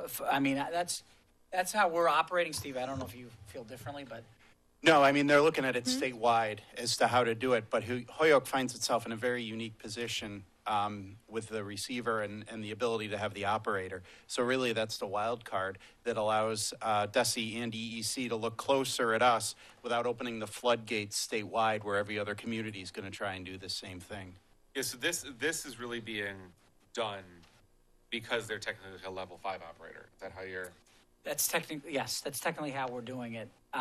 We're using the flexibility to bring in a partner to do it. Now, I'm not sure, not so much the funding mechanism, because that could be that. I mean, working with VOC, we are using the level 5 statute for that. But for the purposes of the funding, I'm not. I think. Doesn't the Chapter 70 money comes to us directly, right? Yes. And I assume the EEC money goes to VOC. That's correct. It come to us? No, it goes to So VOC. then we're just writing a check from the Chapter 70 money. That's correct. To VOC as a paid operator. That's correct. Okay. That's correct. So the thought is just that we're going to have more money because those kids will be counted in a year. That's right. So will those employees be HPS employees? No, they'll be VOC employees. VOC. In this model, they would be VOC employees. and we're assuming that with the Chapter 70 money coming next year, that, I mean, is that EEC money always going to be there in theory? Or, I guess I'm just like, we're putting ourselves out there to believe that that's but the I mean, case. I guess what I mean is that we know that those students coming in, once they become a number through Chapter 70, once they become counted, they're counted. So that money's coming to us. That's correct. I mean, is that, I guess. It's not enough to sustain it. it. Is the EEC formula similar? How do you get your money through EEC? So this is brand new to EEC. They haven't considered layering the money in like this before in the past. The current model that we get EEC is through vouchers and contracts, and it's sliding scale, and many people pay a small portion of their salary to come through, income restrictions, all of those things. So we're a little bit in uncharted territory, kind of pushing the envelope for all these folks. This is my words, not Dr. Zarek, of course. Just taking the risk, putting it out there, and forcing them to react to it, because otherwise we'll talk in circles and nothing will get done. Was really my opinion. So luckily, you came along for the ride, I guess.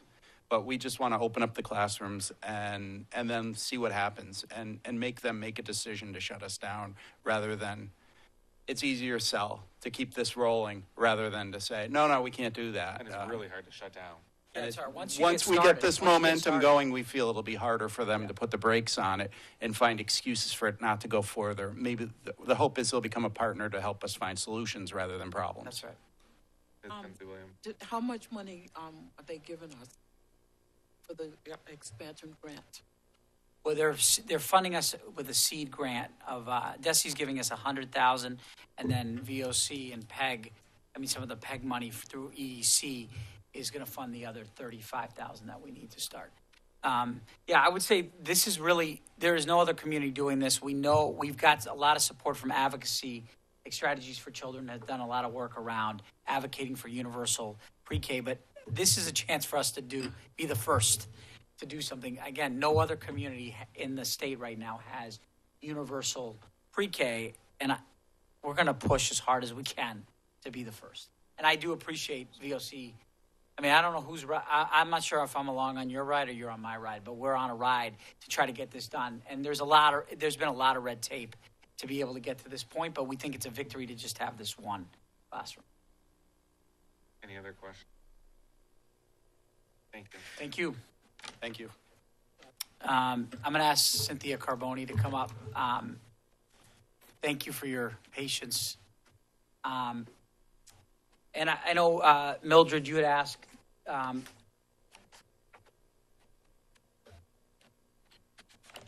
to put on the agenda questions about medication disbursement and then medical plans. And unfortunately, Cynthia, we did have a speaker earlier. I didn't know we were going to have somebody come who asked some questions. I can fill you in later about it.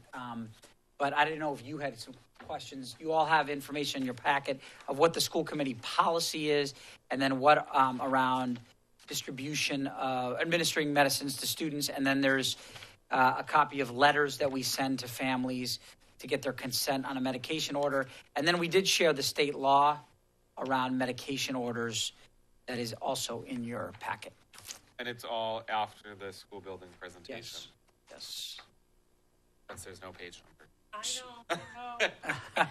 Probably in the file cabinet. So I don't know, Mildred, if you had questions you wanted to ask, or Cynthia, do you have anything you wanted to share about what we gave folks, or is that?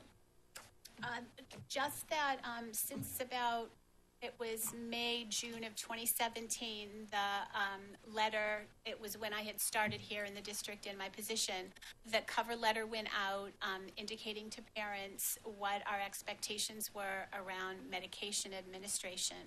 And we wrote that letter for this academic year as well. The only difference being is that we asked for it to go from the beginning of the school year 2017 to August 2018, and our new letter asks that it go from the beginning of this school year to August of 2019. So it's in line with the regulations that we have set forth by the state, and we post it online. If you go to our HPS website under families and select the little heart icon, health, wellness, and nursing. You can find a copy of the cover letter and the parental consent form there. Something that we are working on to make it more clear, because starting in this year and looking at how the year started off, what we're planning to do is make it even more clear for families, because what we think is that, especially if it's around a procedure or a treatment, that we need to be more clear with families. So I consulted with our nurses, and we put together a real brief statement that we're going to present online and have it on our website, but also share this with families in other ways. We can use it in terms of parent nights. Anytime that our nurses interact, we can have the statement available for families. And just that repetition, I think it's especially important for our families that have students with chronic health needs, making it clear and simple. So the statement going forward that we plan on using, and I'd love to hear input on this as well, is that if your child needs a medication, procedure, or treatment during the school day, a proper order from a licensed prescriber must be given to the school nurse before the student enters or re-enters the school. Orders are renewed as needed, including at the beginning of each academic year. Contact your child's school nurse for more information or if you have questions. And I think a real clear, simple statement like that is going to go a long way to connect with families and have more clarity. And so that's what we are looking at to make it a little bit more clear. Oh, so that's a change that you're making. That's not in the document. It's not a change. It's just something that we're making more clear. So we're, Is it in any of the documents in the packet? Everyone's just looking for that, what you read. Oh, no, sorry. Okay. It's not. No. You have the actual 105 CMR 210. No, we don't. Yeah, we do. Yep. They just have the But medication this looks order portion of it. Yep. Oh, okay. That one's from DPH, correct? That's the one you're talking about? Yes. The DPH, that's the statement of medication administration. Mm-hmm. Yes, and that's just simply around clarifying that the school nurse has the responsibility for the medication administration program within his or her school, and that there is a proper medication order that is renewed as necessary, including the beginning of each academic year. And it's wordy for folks, and so in talking with our nurses, we want to make it more clear for families and more understandable. All right, so this is going to be a long one. Okay. So here's my concern in regards to the administration of medications and putting it on hold. Either the nurses aren't going to administer it, or the student doesn't go back to school until said document is received. So let's just say, looking at psychiatry visits, depending on the medication, you're either going to have a 3-month follow-up or a 6-month follow-up, okay? If I gave you the order in August, the first time, my next visit, maybe the doctor wants to see my child in 3 months, I go back in November. They want to then see him again, another 3 months continued, but then 6 months. But say that 6-month visit falls in the summer, correct? Mm-hmm. And for some odd reason or whatever, there was an emergency I had to cancel, but now the next availability is until the end of September. They're not going to fill out the forms because we're not sure whether it's a medication to continue. The doctor would want to see them to continue whatever medication it is. So either A, the student doesn't go back to school until he goes and sees the doctor to get the order for you, or B, you guys aren't going to administer the medication. And we can't put everything on to families to leave out of work to come and administer medications to their child if they typically take it during, midday hours. So the expectation is that the child is taking that medication at home as prescribed from the last visit with his or her psychiatrist, correct? I'm just looking at all in general. I'm looking at medical treatments. The issue with this 1 year, a doctor's physician's orders are good for 1 year. Yes. Okay. Yes, they But are. in the world of the school, apparently, it's just from September to August. So if we originally gave you an order, let's say that we gave you an order in March, another order in March. You're telling me you're going to need another order by August because of now the calendar year, the school calendar year, correct? Because you wouldn't That's right. keep that order, even though it's good for 1 year. What you're saying is that you need another one. I'm not telling folks that, but the Department of Public Health is telling nurses that in order to administer medications within schools, that there's certain guidelines and regulations that nurses must follow. And it's pretty much established practice in our state. So it is a regular behavior amongst prescribers in our state as well. And there really is a simple kind of answer to your question, actually, and we see that kind of thing happen all the time. And the nurse contacts the prescribing physician and they simply fax an order. And we're all set to go. They fax a fresh order. So that will get the child started. And then if the medication changes at that appointment, they just provide the other order to the nurse and she just deletes the prior order and puts the new order in. Okay, So it shouldn't be problematic for folks, and we do see that kind of thing happen in schools. So what you're saying is that the nurse will contact the physician themselves and at least get a verbal order. They sure could. And then have it sent via fax, which is all you need is a written within 3 days if you get a verbal. And that typically can all happen like under an hour's time. And our nurses do it all the time. It's not unusual. They work with the parent to do that. And I think the thing is too, and that's why I think having just a really clear statement to understand that our nurses' behavior is always erring on the side of caution, which as parents you would want the same for your children.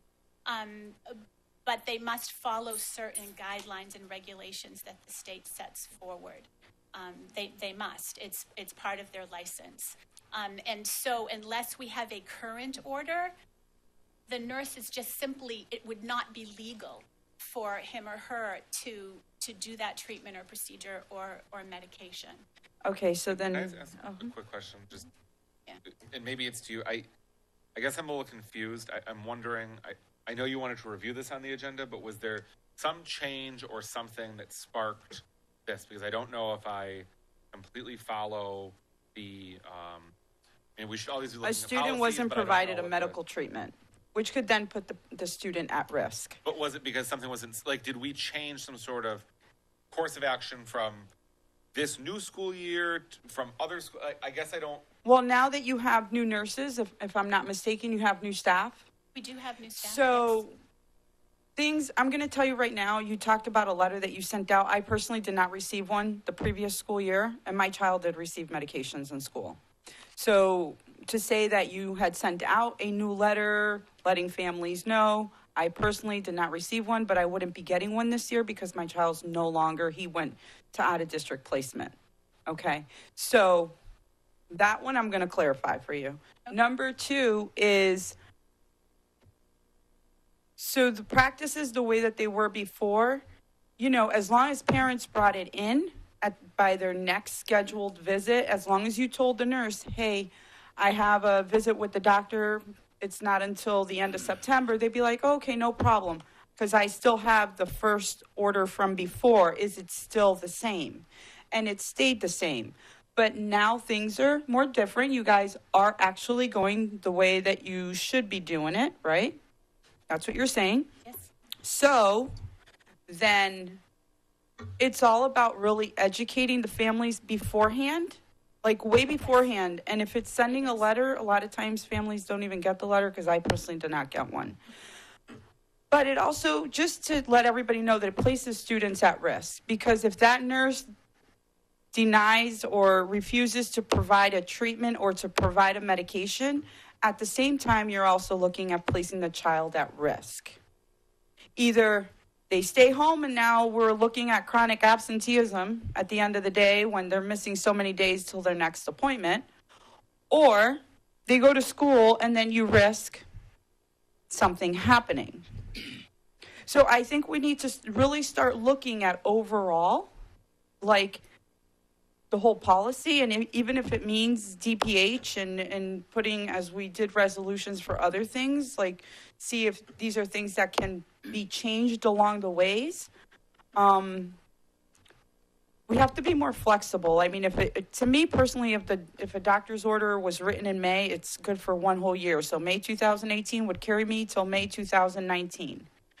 Versus this academic year where everybody's trying to get appointments with doctors before school starts, be it for physicals, for sports, be it for other things. And it's very hard. And then the other thing that I wanted to talk about were the healthcare plans, which was brought up to our attention. Can I ask one quick question then, just about what you just said? And I think Mr. Burke said something before you get into that. So it's not that a child needs to be seen by a doctor. They just need to, if they got orders like Ms. LaFave said in May, it's just making sure that the physician sends over new orders in August or so. They don't have to see, it's just, you can send a copy of the same thing saying, yes, this student still needs X, Y, and Z, or do you need to see the physician for new orders? No, the child wouldn't necessarily need to see the physician, and I certainly can't comment on any individual cases. I'm just talking in general. But what I can say is that in cases when an order is expired and not valid, it would be against the law for one of the nurses in our school to give that medication, period. It would be against the law. So a nurse cannot be expected to do something that is not in the best interest of the child. So if there is not an order for a nurse to give a medication, that nurse is not giving that medication. It can be a real simple fix. It can be a conversation with the parent, and she contacts the prescriber.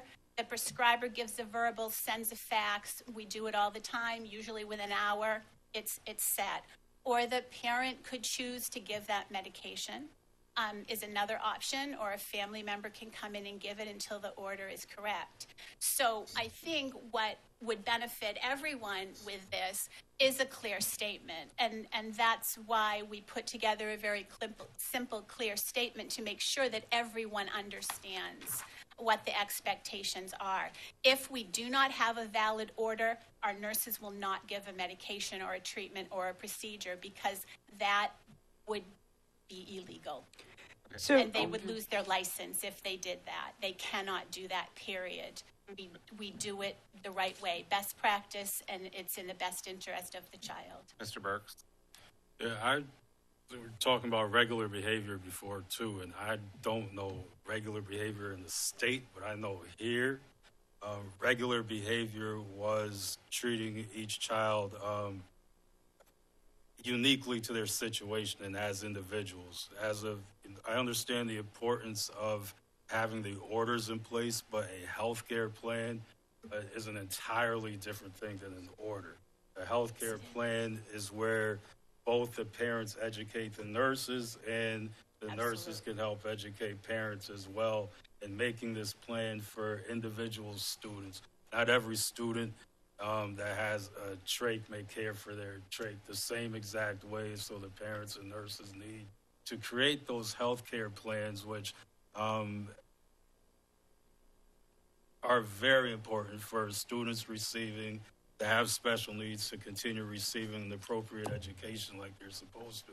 And it's even in the federal law, the IDEA, that says that those plans are supposed to be put in place at team meetings with the nurses, the parents, and the teachers as well. So can you talk more about the healthcare plans? And I didn't, and I have a student with special needs also, I didn't receive the letter that you were talking about. But the healthcare plan is very important to myself and others as to how students' procedures are followed and taken care of, because some things are not that serious, or you have to call 911. and you can just call the parent and say, this is what I see, what do you think? And having that in the healthcare plan, I think would make people a lot more comfortable leaving their kids at school. I think it would help nurses, it would provide nurses more comfort in caring for those children when they come in. Also, with having the understanding of what parents expect at the school and what the nurses expect from it and so forth going together. So I'd like, are there still healthcare plans, or do those meetings take place? And what does that look like now, and how is it different from what they were like before? Well, I can comment on what we started at the beginning of last year, which was my first full year here with the district. And my directive to our nurses in September of 2017 was that every child with a medical need needs to have a care plan. And we're doing that in a couple of different ways. Because our care plans also need to be in English and Spanish, and some aspects of providing care are standard, that we do have a set of standard care planning tools that we can use to start the discussion. So we have a form or a format of basic considerations, say for asthma, for example. But it doesn't mean that that specific care plan would look the same for every child, because after speaking with the parent and getting that input, there may be other specific factors. However, there'd also be some things that would be the same in an asthma care plan, but things that would be different. And so we need a place to start at standardizing our practice in this district. And so that's what we started doing last year. It's an enormous task, writing care plans for every child that needs them. But it has been a directive when I started, and I've been following our nurses with it over the year. And we have started in again this year with care planning. It's huge, and it is an important part. The other piece of that that we've been working with the special education team leader in each building, and our nurses have started to develop that relationship with our team leaders, because our nurses, when there's a medically involved child, the school nurse, he or she is the leader of the healthcare program in their school. They must be part of that meeting. Now, it may be they review the case, everything is the same, they speak with the settle, I have nothing to add at this point, there has been no changes. That might be the case sometimes. Or it might be, no, I'm going to need more time. And I think it's also great for the nurse to be at the meeting, because it's a chance to hear how the child's doing in other aspects of their life, not just the health part of it, and also to talk with parents as well. So it's been a tremendous effort on the part of our nurses that was started last year, and it's continued this year. And our goal is that every child who needs a care plan must have a care plan. So still on the care plans too. Sure. Do you wait for parents to ask you about the care plan and set up a meeting themselves, or are you reaching out to parents and saying, we need a care plan again this year, and we meet this is the date that's available for us to meet? How does that work? Exactly.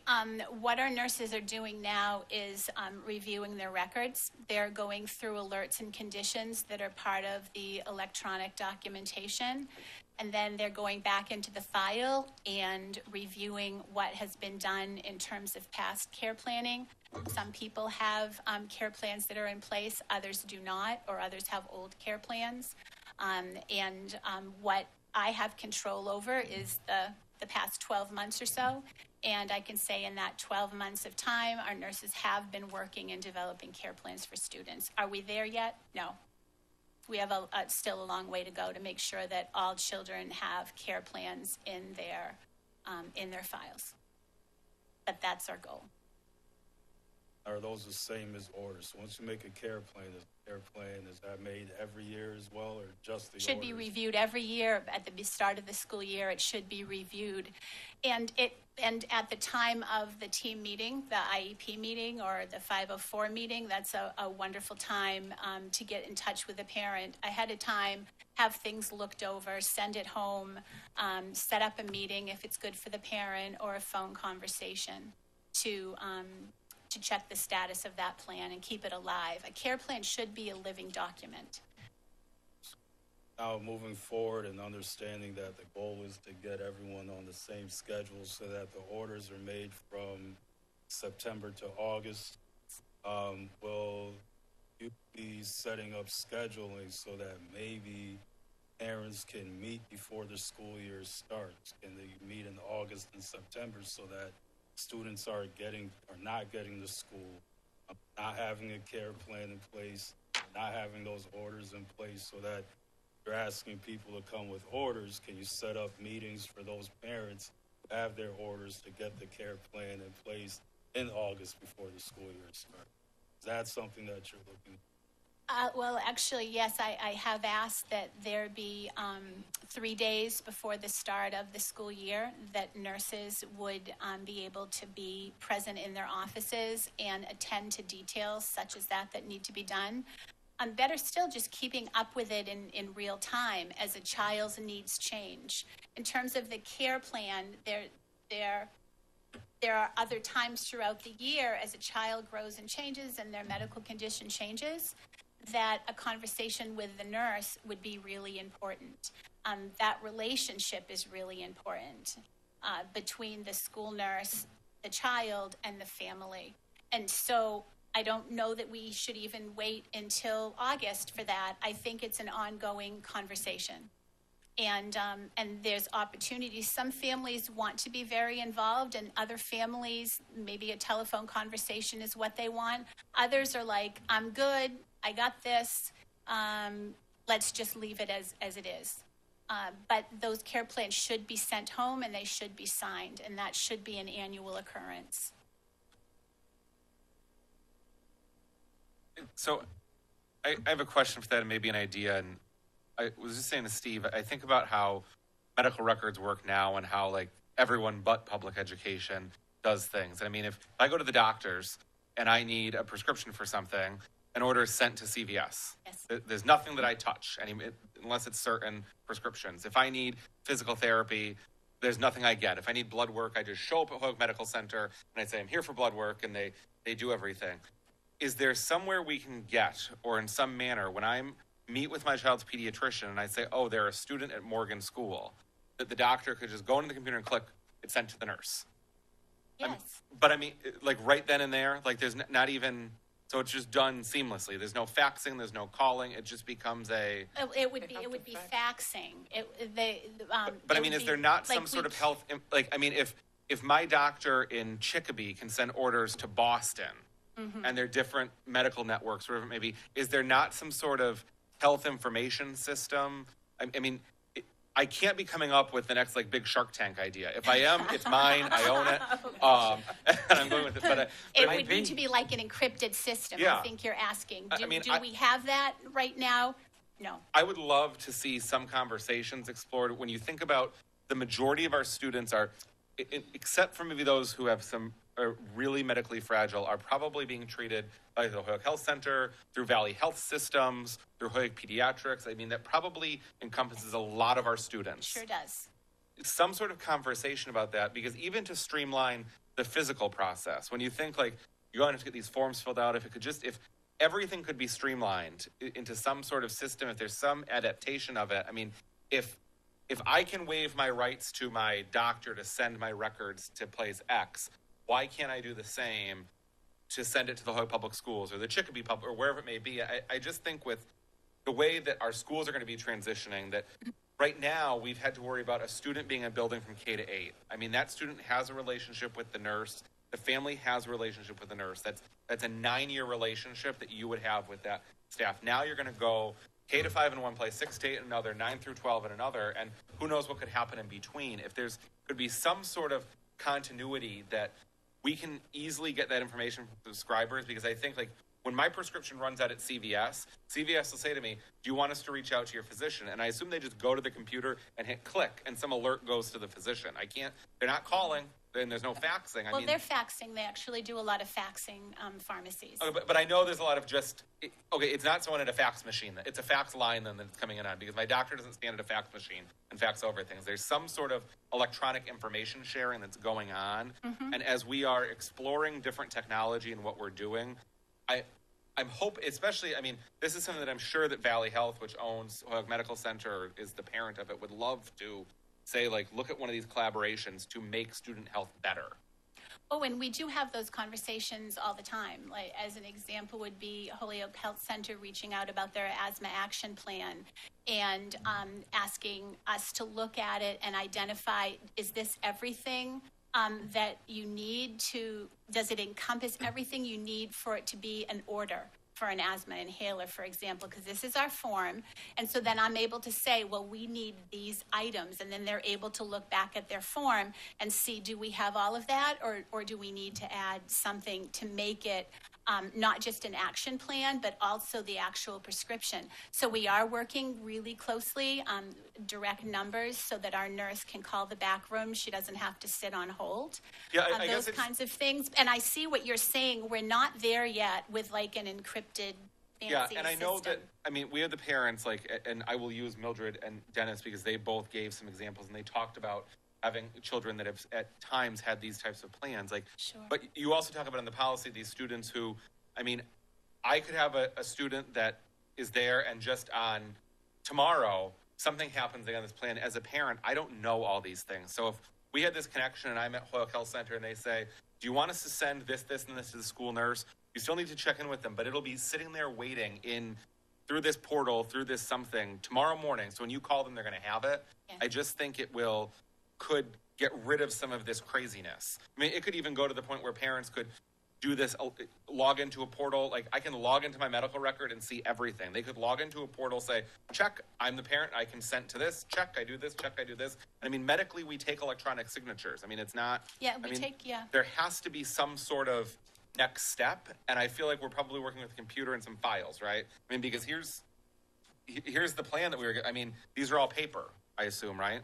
Those are paper, yes. and there letters. needs to be, as we are moving forward in technology, and I know it's not necessarily you. I know that as a city and a community, we have to give the funding necessary to support something like this, but it needs to be better.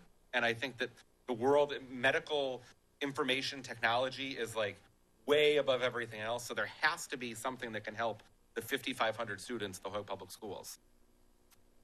Yeah, so can I just wrap? So, I think I like this idea. And Jay Brennis and I have spoken about sharing information between schools and, even attendance information. And it's very complicated.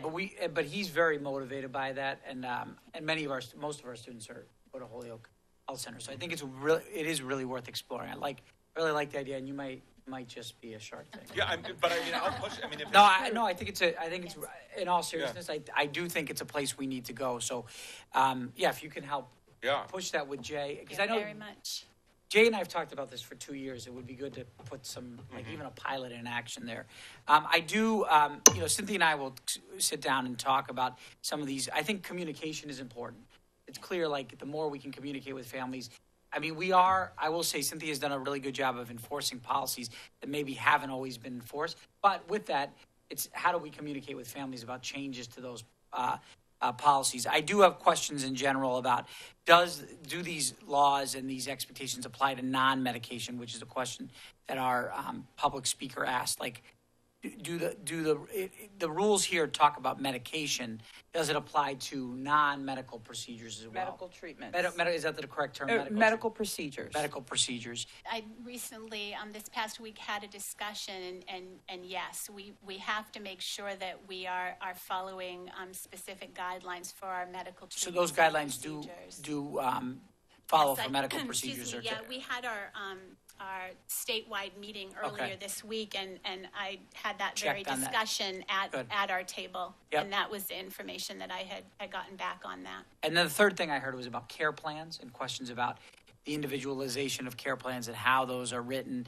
I think there's good information that you and I should just consult with, and then we can report back to people around these areas. yes. Is there anything I missed? Just Sure, go ahead. so, how are those similar? What do you mean that giving medication and doing medical procedures the same? I don't get how that is the same. Because they're orders that prescribing authority presents to a nurse. So it just goes back to the order. So it goes back So to medication in here is has the same definition as medical procedure. yes, that's my understanding. I mean, And maybe I we will can- get. That should be I will edited. get- That should be updated, I think. It in our- does. Yeah, it needs to be. We need to go back into our policy and make those, because it doesn't say that in our Ex- policy. I would actually like to see an opinion on this page here. That DPH page? Yeah, I mean, I would like to see some sort of, She said that she had checked on that. I just had that discussion earlier this week at the conference. I understand what you're saying, will- but it only does say medication orders in here. It does, but I will. I'll get some additional follow up on that could you and do that? clarify. Absolutely. Okay. Because it's silent on. Yeah, there's also Medical. special medication orders that are short-term, that technically you don't need a prescriber's order, you just need the prescription bottle from the. It talks about that. From the. Yeah, so Okay, say, so for that example, one- if you had eye drops, for example, for 7 days, you would need the original container written in English with the prescriber's name on it and all of the information in its original packaging. And the nurse could do that for short term. Typically, it's 5, 7, 10 days, that kind of thing, or an There was antibiotic. a less than 10-day But- provision in here. Yes, but but not the first dose. The first dose or treatment has to be given at home. But then the school nurse can do it after that. That's correct. Thank And you. this is something that we're actually in the middle of, is working on our medication administration guidelines for nursing district-wide. It's something that we've actively been working on since last spring, and have some training coming up for all of our nurses in the district for medication administration, and some training around that too. Okay, thank you. All right, thank you, Ms. Carboni. I appreciate your time. Sure, So our thank you. next little topic just to talk about, and it is not the full presentation, is just a very, very brief overview about some of the new accountability standards. Like I said, this presentation is for you to peruse and read at your leisure. 37 slides here for you to comprehend and digest. But All unnumbered. all unnumbered. But Ms. Anir is going to just give a very brief overview of this. Hi, good evening. I'm sure you don't want very much time on this at all right now, so we're just going to preface with the fact that it was decided that it would probably be best to share the accountability structure that has been revised with the state when we actually share our accountability data with you. And then it'll be shared at a meeting where myself and part of the academic team come and share some next steps and some strategies to address some of the data that we'll be sharing with you. So we thought that would give you more context. So we're just going to preface that with, when we do come back and we share the accountability system and the updates to it, that there's some really strong pieces around what we should and shouldn't do with the information because of this whole reset that the state has done. So what they don't want us to do is to be able to compare our data from of 2018 accountability data to any historical accountability data. And that's because the system, as you'll see, has completely been revamped. There's additional indicators in the new system that would not be present in previous years, and so the weighting of everything is a little different, and so the comparisons really is not something that we should be looking at. We look at this as baseline, like here's where we are, and then what are we going to do to improve and move forward under the new system. So that's kind of how we'll take a look at it and the context when we do take a look at our data next time we meet. And then what we do want to do with it is to use it for planning purposes. And so we're going to show you how we have already started doing that when we come back and share some action planning with you that we have already begun to do as a result of our preliminary data. So once it is finalized and public, we'll be able to share with you those plans as well. Which will be at our next meeting in October. Yes, Just, sir. is just at a very basic level. The levels no longer apply. Yes. Level 1, level 2, level 3, level 4, level 5, gone. And it's a whole new weighting system, a whole new formula. It's like starting from scratch. So which is really hard when you're trying to show progress.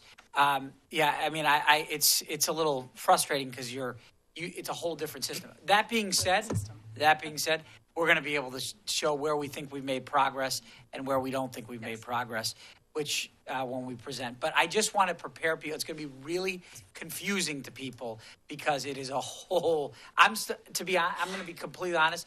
Val and I have been trying to wrap our heads around what this means. We're still struggling. It's a whole new system from anything we've ever seen before, and it includes different weighting. Indicators like chronic absenteeism that we talked about today. Right. And so we look forward to sharing it with you with our data in October. If there's no more level 5, is that like we're done then? Yeah, we're all done. Yeah. We're all done.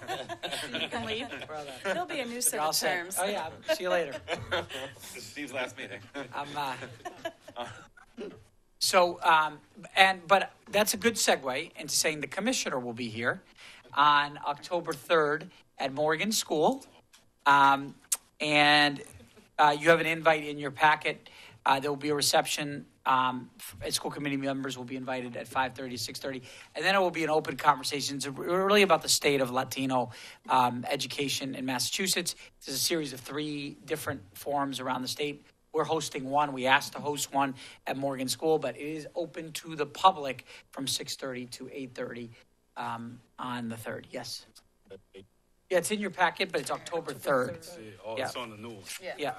And there's also a flyer. Yeah, there's a flyer in your packet. And on this, I did in my little notes to you have a lot of the important dates and events that are coming up in the upcoming month. A lot of save the dates. There are a tremendous number of events coming up in. Did you take?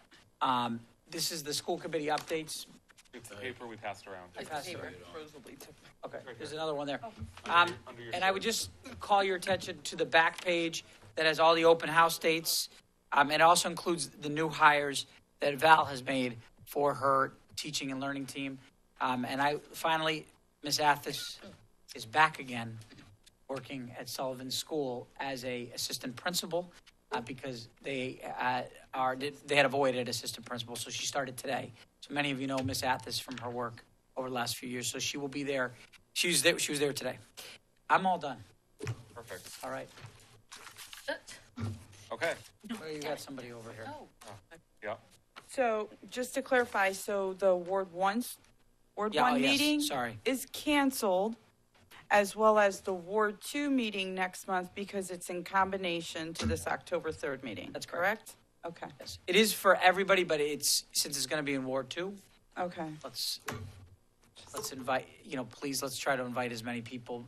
Rosalie, please invite as many people from your ward to Morgan School, but it is, again, open to the public. So moving on to new business for our annual MASC delegate assembly, every school committee in the state needs to elect a delegate and an alternate, so we need to do that. I know that Mildred, Irene, John, and Dennis are going for part of it. I don't think Dennis will be there for that portion of it, but out of the 3, Mildred, Irene, and John, someone has to be a delegate, someone has to be an alternate. I would like to nominate Mildred. Is there a second? Second. All those in favor? Aye. Any opposed? Passes. Is there a nomination for alternate? Yes, I like to vote for Irene. Soccer. Is there a second? Second. All those in favor? Aye. Any opposed? Motion passes. Anyone have any announcements? I'll talk to people after. Okay, see you all in October. I'll entertain a motion to adjourn. Motion to adjourn. Is there a second? All those in favor? Aye. Any opposed? Motion passes. We're adjourned at 8:29.